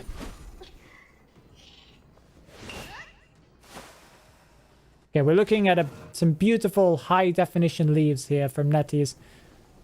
Seeing all the details they put into those trees. Okay, Gravekeeper is at full health. Does manage to get into the shovel mode. This is going to be incredibly risky here, though. Whoop. And that's going to be a down because they don't get attack recovery because of the Geisha fall. That is such a shame for the Gravekeeper. They did get baited a little bit into that, but that is hard to know what happened exactly. And that's going to be a surrender. No offense to Gardener players. She's just not the best pick, I think, in most cases. Yeah, okay. We do have a Prisoner. We do have Entomologist, really strong pick, meta pick. We have a Seer that's a really strong pick as well. So this is going to be interesting. Okay, looks like they're going to try and put the whole of the factory underwater. They're trying to cover as much as possible here. And maybe at the risk of not being able to get a hit here. Okay, they're probably going to have to go to the window. Well, that is an early shock. They got hit by the water. They're going to vault over the pallet, get the speed boost. Probably they have... Oh, I should probably hide this. I was going to say probably they have. I can see exactly what they have. Oops. Okay, Naya decided not to recall her harpoon to get the hit, but that's fine, I guess. That is a pallet drop and a pallet stun. I'm surprised that even happened there. And an owl just to boot, just in case they got hit on that pallet drop. This is going to turn around the kite just a little bit more. Putting the area underwater. Most of you just have to get a hit here, and that's going to be a down. Now, Naiad is strongest when it comes to camping. So this is going to be very difficult for the team to deal with, especially since they're against a wall right now. So there's less area for the Naiad to cover. There's only certain directions that survivors can come in for. We do have a gardener trying to come in. She didn't get hit by the water there. She did get a little bit of water when standing on the puddles, but there goes the shield that protected for a little bit. I didn't know that the water, like the dash, was protected by the shield. That's very weird. The shield was, yeah, I don't know what I just said, but that's fine. Gardener sitting at 30%. Are they going to get the rescue off? This is going to be very risky. They might get terror shock. They do get over. That's an electric shock and a pop hit on the gardener. They're going to do a dash here. They get pallet stunned because for some reason it cancelled their dash midway. That was a little bit weird, but okay.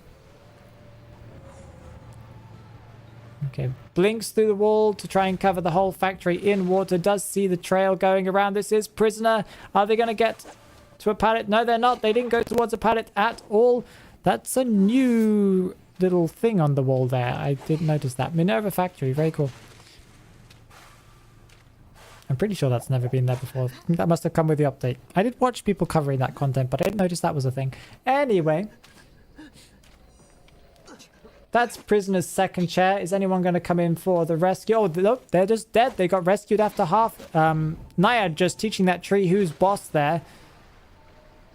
Okay, they have found the seer. Seer's not a bad person to chase, especially since they have used up their owl already. But it does look like the seer is paying attention to which way the Naiad was going because they're transitioning away from the water.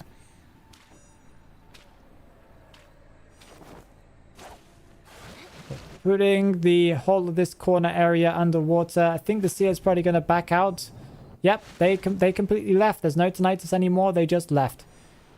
What you want to do if you're going against the Naiad and if you're in low tiers, you just want to see which way she's going and then just go the opposite way. If she goes left or she goes right, you go left. And you'll probably be fine. The Naiads and low tiers don't really pay attention to where they are going. That is completely fine. Decides to change targets and see who is over here. It is the gardener. They are one hit away and they are getting up to 60% with their water. That is a down on the drop. And for some reason, I pressed the screen so it wouldn't turn off. And it did turn off. Oh, no, it didn't completely turn off. That is completely fine. Forming the Pacific Ocean, that is what she's doing. She's helping with combat global warming.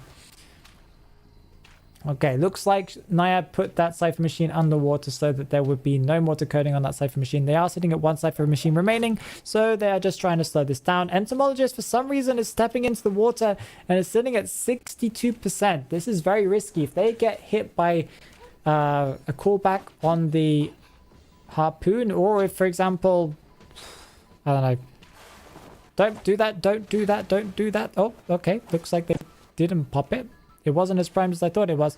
They are going to manage to carry them to the chair. Looks like Gardner did do something by breaking that chair, giving the Survivor team a little bit more time to decode. And also, they got a balloon escape. That's crazy. Looks like Edgar Loves is proving me wrong. This cipher's not primed though. It's like sitting at like 97, I think. So they're not going to be able to pop it unless the seer comes around the back and does pop the cipher machine. But it looks like they are mostly just camping this area out, hiding, kind of waiting for the Naiad to change to targets. It looks like they've used up normal to remove a ton of progress.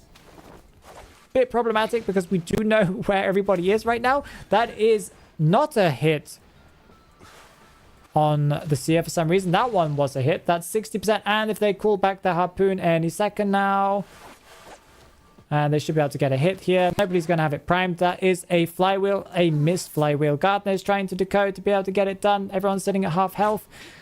Naya decides not to try and put the thing underwater. Fair enough. I guess it wasn't going to be primed anyway, right? Yeah, that wasn't a water hit for some reason. It felt like it should have been. Okay, putting the Scythe machine once again underwater, just trying to stop that decoding. It's not primed, so they're not going to be able to do it before this person comes in for the rescue, but it's going to waste even more time for the survivors. Calling it back, putting them underwater. That's a hit on the seer. Probably a hit, oh, close to a hit on the gardener there. Entomologist is also at 50%, so... Oof, oof, oof, oof, oof.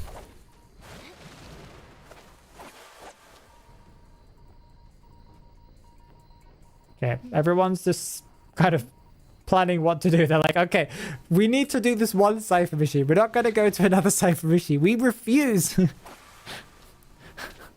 Yeah, what they need to do is they need to split up. They need to go to separate cipher machines. One of them needs to do one of them, and the other one needs to do the other one.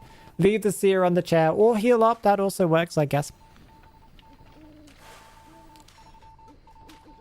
But decoding the cipher machine that's right next to where the hunter is and someone is chaired when it's at 50%, not a good idea. Okay, does get tinnitus, doesn't see where they are yet. That's good. They're all healed up. No, they're not healed up. They're not healed up. I thought they would have healed up by now. Okay, looks like Entomologist is using the bees to go and leave, to fly away, zoom away. Does go over the window with the slime on it to make it so they vault a little bit faster. Entomologist is sitting at 68%. And it looks like Gardener has gone back to the cipher machine that they were working on previously.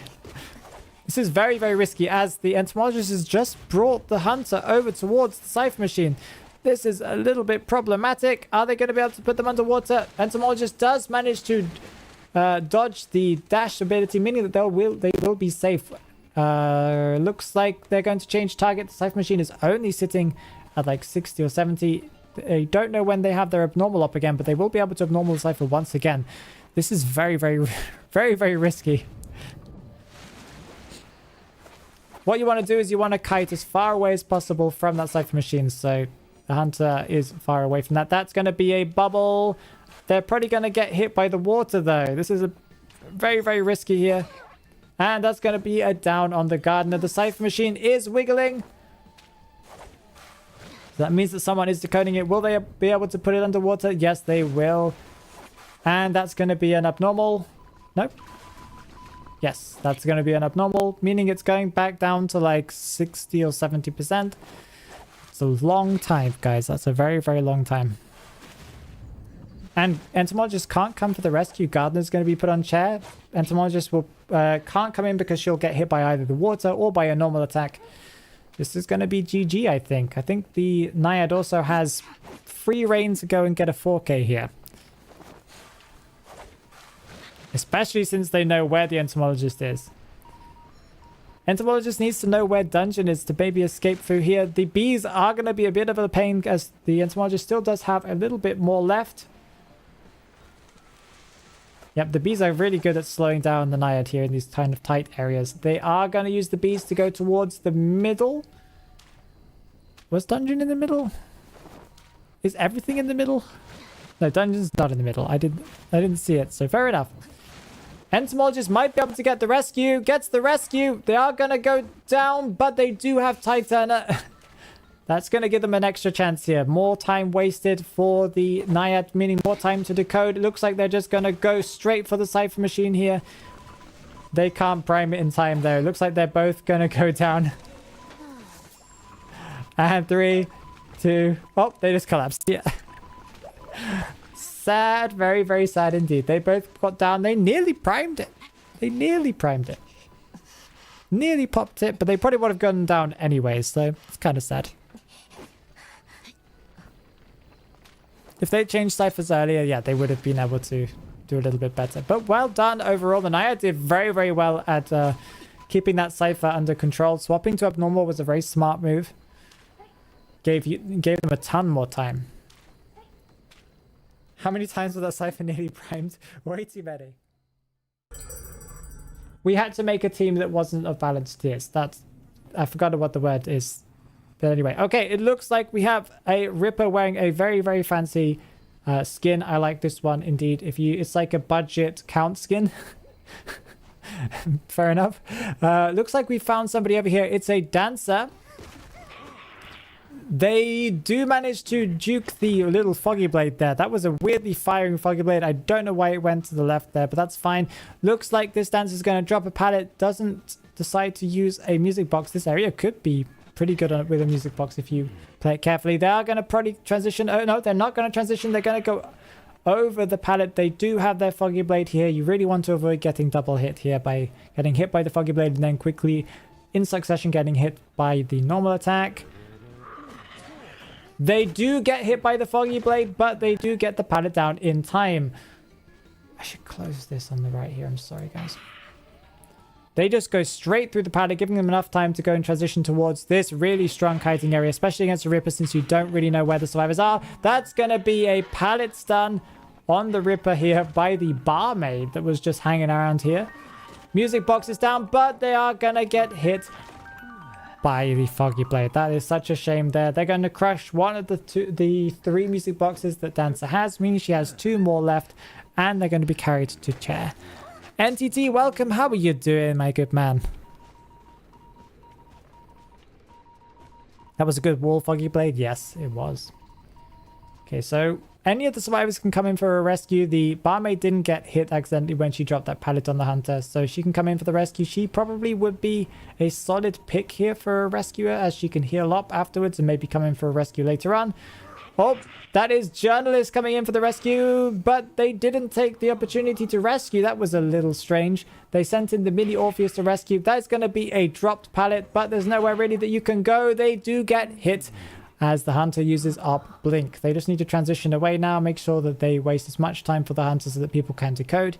That is really necessary. If you do go down, you might as well go down somewhere that's really far away from a rocket chair. The longer that it takes for them to carry you to a chair, the more time your team has to do something. Okay.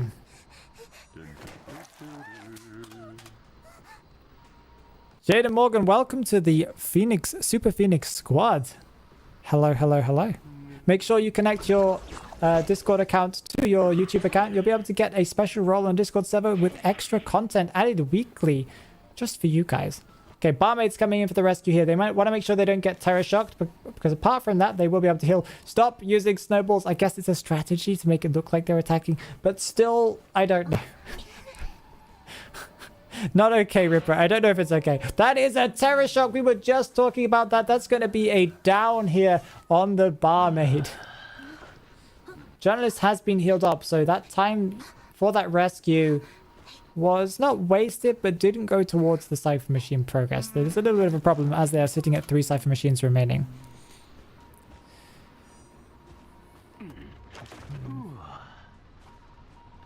Okay, so now both of them have... Oh, Little Girl hasn't used any Tide Turner up. I'm not sure if Little Girl has Tide Turner, but she might be the one to come in for a rescue. No, it looks like Journalist is coming for the rescue. They haven't used any of their abilities. They did manage to use up the Foggy Blade here, meaning that Ripper is going to have to just wait for a basic hit. I'm very unsure what's going on here. They're waiting until after half, meaning that if Barmaid goes down here, that they probably will. All the Ripper has to do is just wait for the rescue and then just hit the person. This is very, very risky. And Little Girl teleports over. That's going to be a Foggy Blade hit. No, was it a Foggy Blade hit? I think it was a normal hit. It was a normal hit on the Barmaid. That's going to be a hit on Barmaid. Journalist's going to leave. No, it wasn't a hit on Barmaid. It was a hit on Journalist. My brain is dying. People are getting hit. NTT, welcome to the Super Phoenix squad as well. I thought you were already part of the... Okay, whatever, NTT. Welcome to the Phoenix squad. Maybe you weren't. Welcome for the first time. Make sure you connect your account to Discord to your YouTube account to get a special role and other stuff that I've already repeated. Also, you have access to really cool emotes in the chat and also in the comment section of my videos. Okay, this pallet's gone, but there is still one more pallet. Ripper decides to blink over. Little Girl was careful enough to continue her kind of running. Little Girl really risking it there, but she does get hit by the Foggy Blade that also seems a little bit wonky there, but it worked out anyway. That's fine. Well, welcome back, NCT, to the Super Phoenix squad.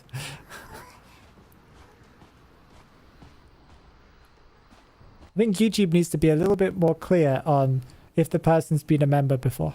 And if it's a message that they've sent with their monthly message thing, or if it's like they just signed up, because it's very unclear to me. Okay, so barmaid and journalist have both been healed up to full. They are deciding whether they want to go in for the rescue. I think maybe the journalist is going around the back, but I'm unsure. They are going to be rescued after half. Barmaid is going to be down on chair if she gets down here. And little girl has just been rescued, but little girl will go down. That's a foggy blade miss. And that's a pallet down, meaning they're going to go over. No, they didn't go over the pallet. Looks like journalist is going to body block for some reason. I guess might as well. That is a Orpheus body block. That was amazing timing there by Jensen. That was crazy. Okay, this is going to waste a ton of time. Little girl is decoding in the background. Accelerated decoding has activated. And that's another missed foggy blade. Missed foggy blades is like a death sentence to Ripper, honestly. That pallet is still here for some random reason. Looks like they're going to transition over towards whichever person was decoding on this cipher machine. There is only one cipher machine remaining. Who is kiting right now? Oh, it's journalist plus little girl. So that's 2 survivors kiting together. Oh, that page managed to land. I'm surprised it did, because they're going to have enough time to transition away. Little journalist leaves a Orpheus on the pallet, but the foggy blade goes through the Orpheus and hits journalist, knocking little girl off of the her shoulder, and also leaving journalist at half health, whilst simultaneously hitting the Orpheus. Oh, that was such a weird little thing happening there. Barmaid is now being kicked off the cipher machine. If she gets hit, that means no one can go in to do that cipher machine. They're going to have to once again split up cipher machines. Survivors today are like mega obsessed with doing one cipher machine. Lost like $5. The one who stole my card seemed to be playing Genshin. Oh, okay. That's a pain. I'm glad that you managed to get it sorted out there, NTT. Usually the bank will pay you back, though. Okay, they vault the window. It is little girl. She will be down, though. If she gets hit, she'll also be eliminated if she gets put on chair. But the thing is, the hunter is really risking it here, because if you put someone on chair, then the others just pop it. And if you even knock someone down, the others will pop it, because we've got 2 people here. What is it today with people repeating the previous matches? Okay, using the snowball to act as like a red light trick, I think, here. That's actually a smart move. And that's probably going to be... Oh, I think they accidentally pressed it by accident. That's going to be a foggy blade hit, and... that is a pop, but that is going to give some health to little girl and journalist, meaning that they might be able to get a tie here if they play it very, very carefully. Sadly, the hunter is right next to one of the exit gates, meaning that he knows which exit gate they're going to be going out of. They also, we could see little girl going through the factory area. I could see her through the window, so the Ripper may have been paying attention. I'm unsure if he saw that, but I can imagine he did.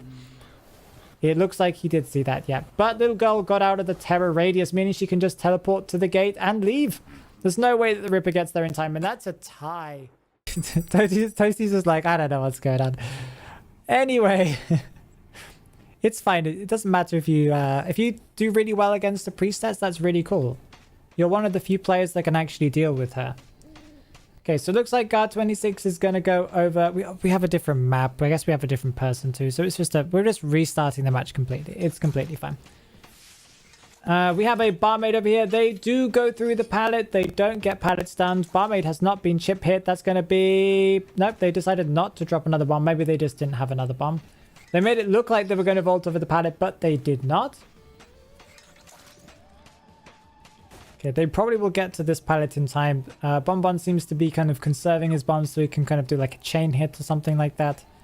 I think I've been playing a little bit of Bonbon recently, so I understand Bonbon gameplay now. That's going to be a pallet stun, but Barmaid does get a trade in the fact that she does get chipped, meaning that Bonbon is one step closer now to getting that Barmaid down. Barmaid can drink her drink to heal this up.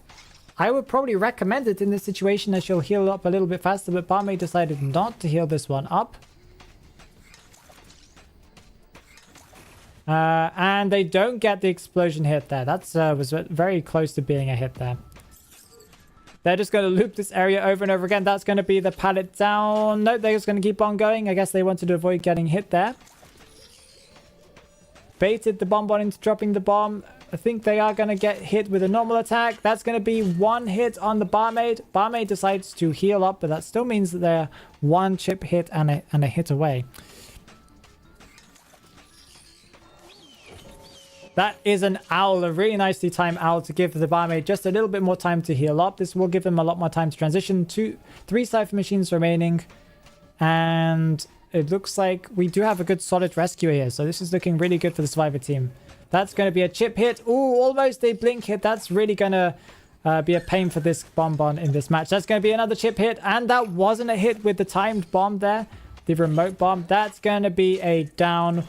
Barmaid is in a safe place though. They are going to use Trump card to swap over to teleport probably, as that's probably the safest move right here. The Mind's Eye did pop the cane to slow down that pickup animation and to give the survivors a chance of knowing where they are going to transition to. Okay.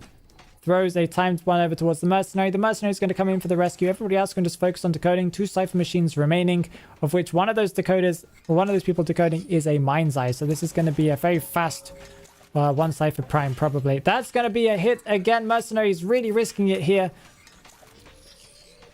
And that's going to be... Nope, not going to be a hit. They're going to use the time bomb. They did avoid that though. I guess they just doubled back a little bit. Okay, that's going to be a hit. They're not going to hit the Mercenary. They do hit the Mercenary. Mercenary is going to go down, but those 2 Cypher machines are probably really close to being popped and primed. That's going to be Barmaid down. That's double down. And it's Basement. Mercenary can't come in for the rescue. One of those survivors, possibly the Seer, is going to have to come in for the rescue, or they're going to have to heal up the Mercenary and just leave the Barmaid on the chair. Risky, risky, risky.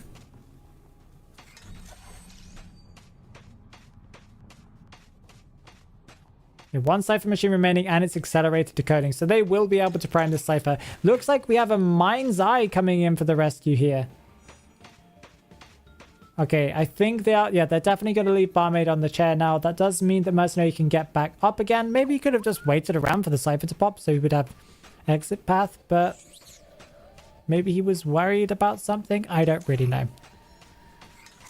Okay, looks like Barmaid... Not Barmaid. Looks like Mind's Eye is going to get over the pallet, and they are going to get healed up using... borrowed time. That's the word. They've popped the last Cypher machine. Meaning the Bonbon does have detention. That's going to be a chip hit on the Mind's Eye, but they're going to be down if they get hit anyway. This place is pretty strong for Bonbon because he can cover the entire kind of corridor in red, meaning that you are going to get hit. They aren't going to go towards that pallet. They're going to go around this area. They aren't going to get hit. That was an early swing there by the guard 26. I think he needs to stop going through the pallets as much. That is completely fine. They get a down, but that's probably going to mean a tie. Oh, they're teleporting away. The exit gate is open. Sia's just chilling in the corner, as you do.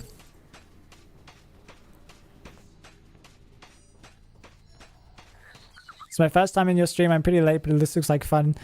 We have a ton of fun, Paradox. Welcome to my stream.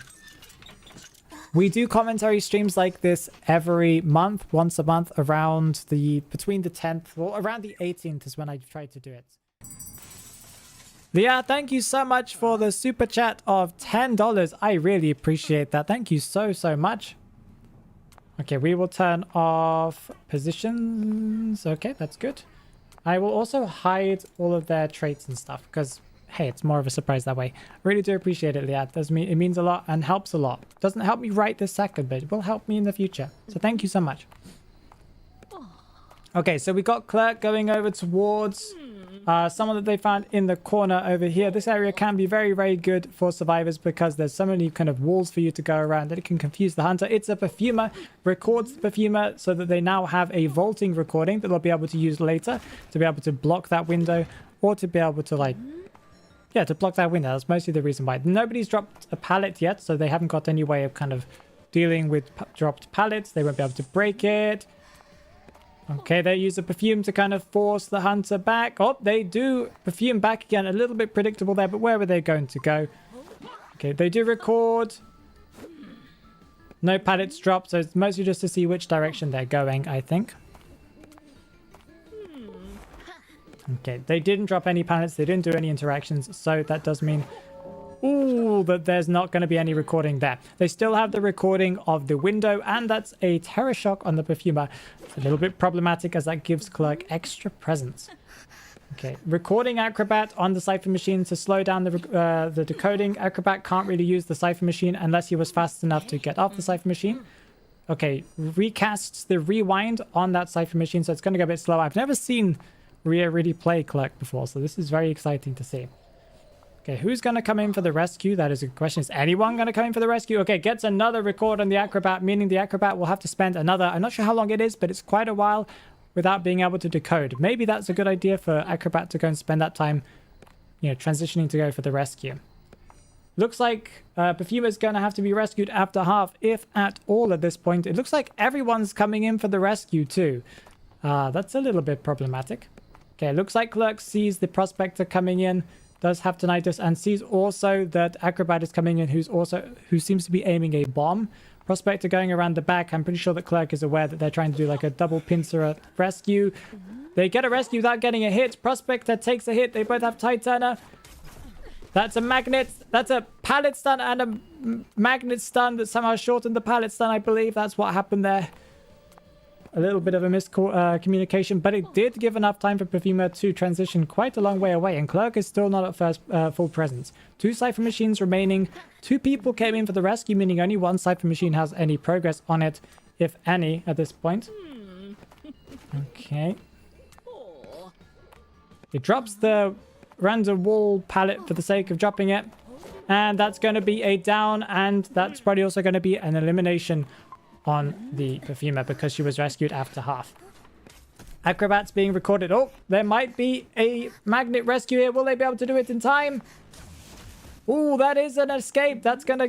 and a body block, but they didn't get... they managed to drop them in time, meaning that Perfumer is going on the chair and is going to be eliminated, and Prospect is going to spend some time on the chair. 2 survivors remaining, meaning one of them has to come in for the rescue. A bit problematic as they can't really do 2 ciphers if there's only 1 person decoding. Well, they can, but they're going to have to delay a little bit, especially since Clerk has the ability to slow down the cipher progress. You know, 1 person could come in for the rescue while she's blocking the other person from doing any decoding, meaning essentially that nobody's doing anything. Nothing productive anyway.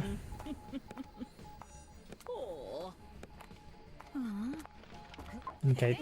Does get a recording on the Acrobat, but I don't think they managed to record any actions. I think they recorded right after he finished the pallet vault. I'm unsure though.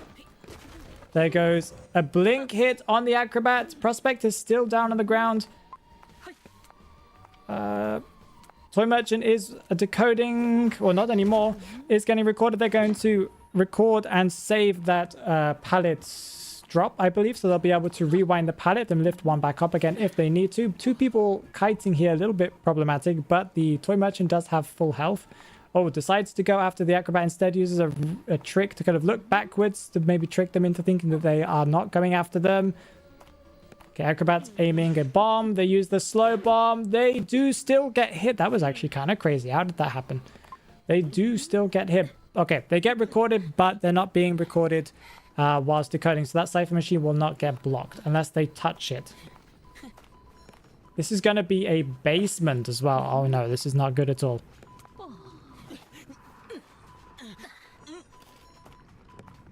Okay, watching the Prospector. Prospector's going to have his cipher machine blocked now, meaning that they won't be able to pop that one anytime soon. This cipher's not even primed yet. Okay, looks like they're going to try and get like a drop hit on the Toy Merchant. They're going to attempt to, at least. They go down. Okay, that cipher's now been blocked, the other one. And that's going to be a hit on the Toy Merch and a down. Prospector now probably trying to do the cipher machine. Watches the one, I think the wrong one by accident. Oops-a-daisy. But that's going to be a basement party. Prospector's at half health. He cannot come in for the rescue. He's now got to either decide to trick the hunter into leaving the basement. That probably won't happen. Or go and find the dungeon. Or decode the last 2 ciphers and open the gate. It's possible. Okay, rewinding or popping the cipher machine. Or attempting to, I'm not really sure. She was trying to pop the cipher machine. Very weird. Okay, goes to the back to go and see if they can find the dungeon. The dungeon is not there. It's also not behind Shack, meaning there are 2 other locations. They did see footprints, meaning they know exactly where the prospector is. Meaning they also probably know where the dungeon is too, just by association there.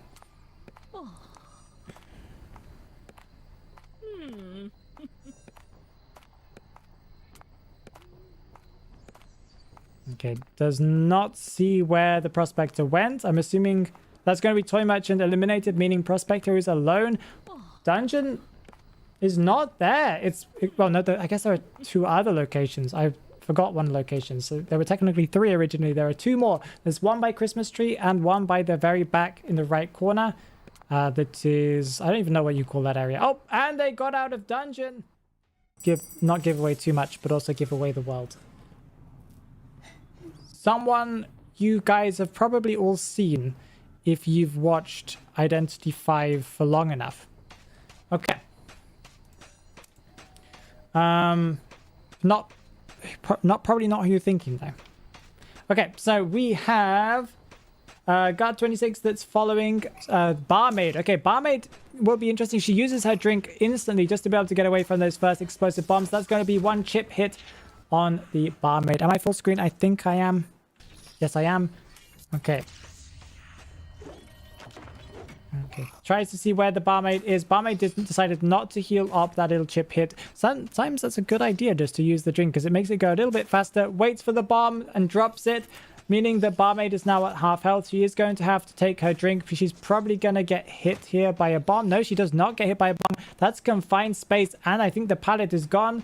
Are they going to get to the window? They get to the window in time, but... No, they managed to survive. Again, we have amazing Barmaid moments on stream. She just managed to juke twice in a row, point blank, running around the hunter, and then manages to get healed up and take another hit. I have no idea what's going on. Anthony Stark, hello, how are you doing? Okay, that is a hit on Barmaid. So the Barmaid is 1 chip hit away. They're probably going to be going down anytime soon, especially if they try and transition towards the hospital that they didn't. That is a remote bomb. Very, very interesting, but they missed it. This is going to be a chain hit. They managed to dodge that one too. Wow, this Barmaid is managing to carry the match. And that's going to be a down, meaning 4 ciphers remain, but... pretty sure that they have a lot of progress at this point, meaning that there's probably, what, 2 ciphers remaining at this point. Are they going to be able to get to down to basement? No, they're not. They're not going to risk it. I think they probably would struggle out before. So that's going to be a chair on the chair outside of the hospital. That is not a very strong one for survivors. Oh, it's a very good one for hunters because they can't really transition anywhere. They can try to, but they'll probably get hit in the process. Just realized the Barmaid's using the sunglasses accessory. Very, very cool. A lucky guy tries to come in for the rescue. Doesn't get hit, but was really risking it there. That's going to probably be a chip hit on the lucky guy. There was no excitement. I think lucky guy was just waiting out the excitement to see if they got terror shocked or something like that. They did not get terror shocked. Barmaid is down because there was no tide turner. Were they rescued before half? I wasn't paying enough attention. Thank you, Anthony. I appreciate it.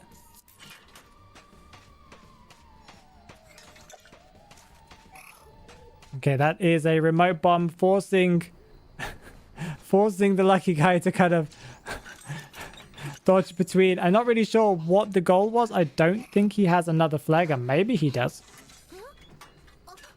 Also, I think my YouTube chat just... yeah, my YouTube chat's a little bit outdated here. Okay.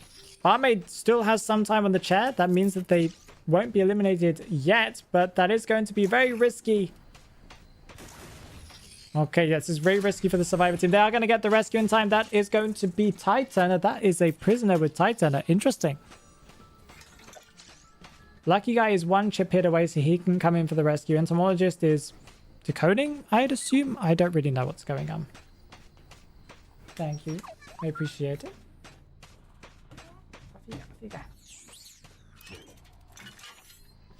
Okay. That's going to be Barmaid put on the chair.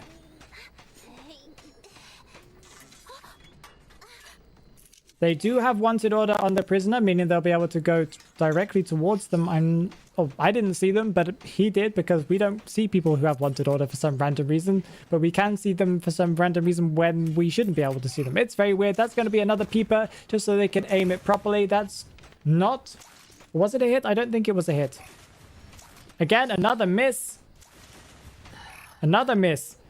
This prisoner is just managing to chill and relax a little bit here. He's just going back and forth, giving tons of time to the survivor team. That's going to be confined space. Will they get to the pallet in time?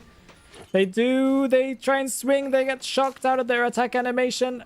Oh, they did not go over the pallet. That's probably a good idea, because they would have got hit by the explosion there. That's going to be a timed bomb and a down, but meaning that the remote bomb now has has to explode before you put it on cooldown. They're not going to explode yet, meaning that the cooldown won't begin yet. Maybe they're expecting the survivors to kite there a little bit later on. That's possible.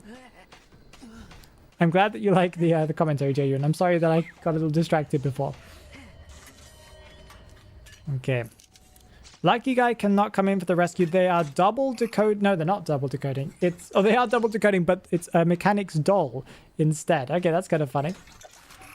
That's going to make that Cypher Machine go just a little bit faster, as it is the last Cypher Machine remaining. Entomologist, full health, will probably come in for the rescue here. Does not get the rescue. Does not get chip hit either. They get the rescue off. That's going to be Titan, giving tons of time for the survivors now. Pretty much Entomologist can just go to the Cypher Machine, take as many hits as possible for the team, and pop it. Oh, wait, it's already popped, so I didn't even notice that, because we don't hear the sounds in the game for some random reason. Meaning that the hunter now has detention, and it's going to be a flashlight that's going to keep this bonbon at bay, slowly stopping him from coming directly towards him. That's going to be a chip hit on the Lucky Guy, because Lucky Guy didn't have borrowed time, or did and just got another chip hit by accident. I don't know what happened, but anyway, Lucky Guy didn't have Titan, or didn't have borrowed time. I'm very confused, but anyway, that's two survivors that possibly could have a free escape here, as seems like the prisoner is opening up the exit gate. Will they be able to get out in time? The gate's been opened. They're one chip hit away, and they are out. Entomologist still around. Gets the rescue on the Lucky Guy. If the gate's open, they can just transition directly out. It doesn't look like it's open, because I think I saw Lucky Guy going into the two-story entrance, kind of through Birdcage. Oh, they're putting themselves at risk here. They will probably be headed out the bees here. They do go over the window. The bees save them by slowing the hunter down, meaning they don't get terror shocked or hit on the window. It wouldn't really matter, because they would be hit either way. Terror shock or detention hit. That's going to be... No, it's not going to be a down. Oh, Entomologist messed up a little bit and does get down here, but Lucky Guy might be able to get out the exit gate, meaning it could be a tie. This will be Entomologist's first time on a chair, and the chair has been broken. There's no gardener in this match, so the only person I could think that would have done that would have been Lucky Guy, who had a flare gun and a flashlight. This Lucky Guy's been opening chests left, right, and center, but that probably does mean that Lucky Guy's going to get out of the exit gate. Yep, and that is a time.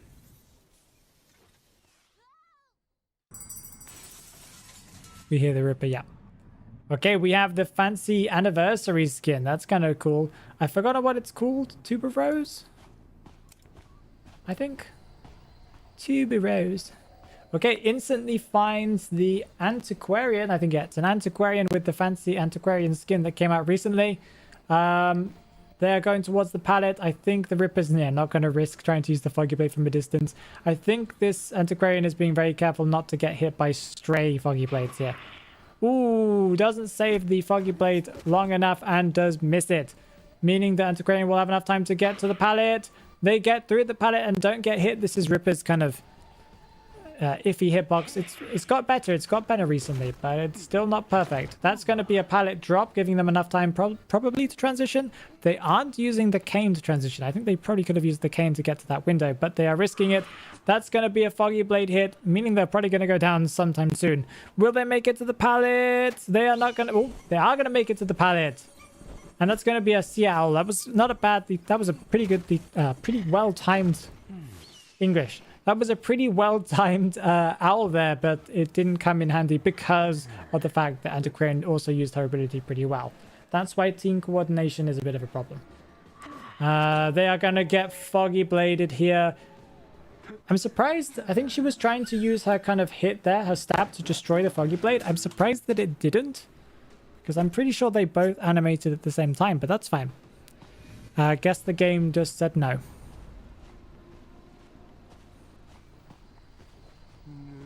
Okay, Invisible goes over towards... Wait, does he have the blue rose cane? So they can harass him on the pickup. Just realized that. Okay, Dancer does have this Cypher Machine almost primed. That's a Foggy Blade hit on the Dancer. That's going to be very problematic here. There are some pallets that they can use, and that's a rescue on the Antiquarian. Dancer does get over the pallet in time. Will she transition over towards the mini boat? Nope, she just decides to... Ooh, that was very close to hitting, but of course the slow attack animation might have just saved her there. Ripper's going to be slowed down immensely by the slow box, and since it's still there, the Dancer can continue to use it. That's a Peeper there to also slow down the Dancer just a tiny bit. Can't remember how much Peeper reduces the movement speed of the Dancer, but it's a decent amount. Sorry, the Survivor. And that's going to be a hit. Not a Foggy Blade hit, but a normal hit. 3 Cypher Machines remain. Antiquarian is completely fully healed. Sia is around, and Perfumer's probably decoding. Antiquarian's also decoding as well. Altri is back again, yeah.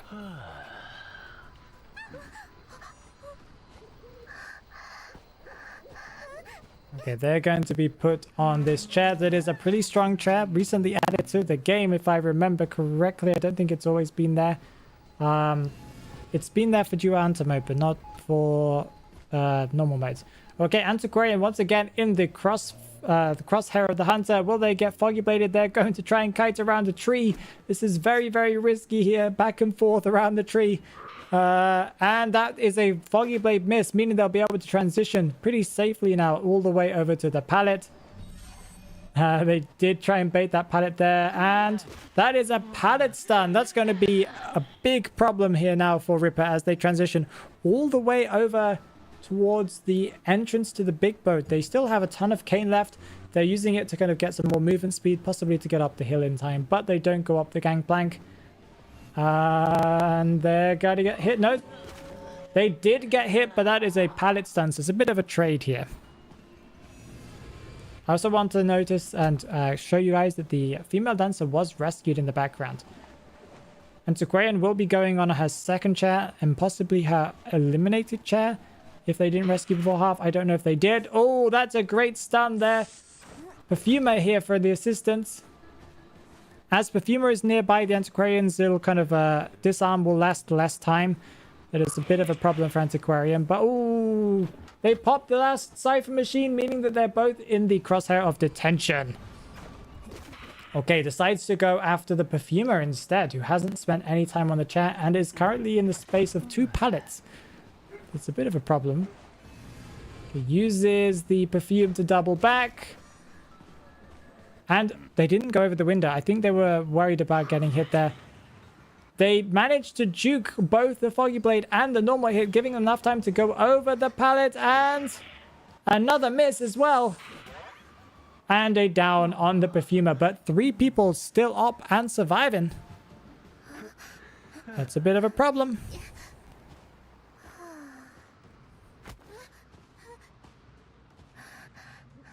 Female dancer still around. Oh, she decides to leave, meaning it's a 3 escape on Lakeside Village against a Ripper that did pretty well overall.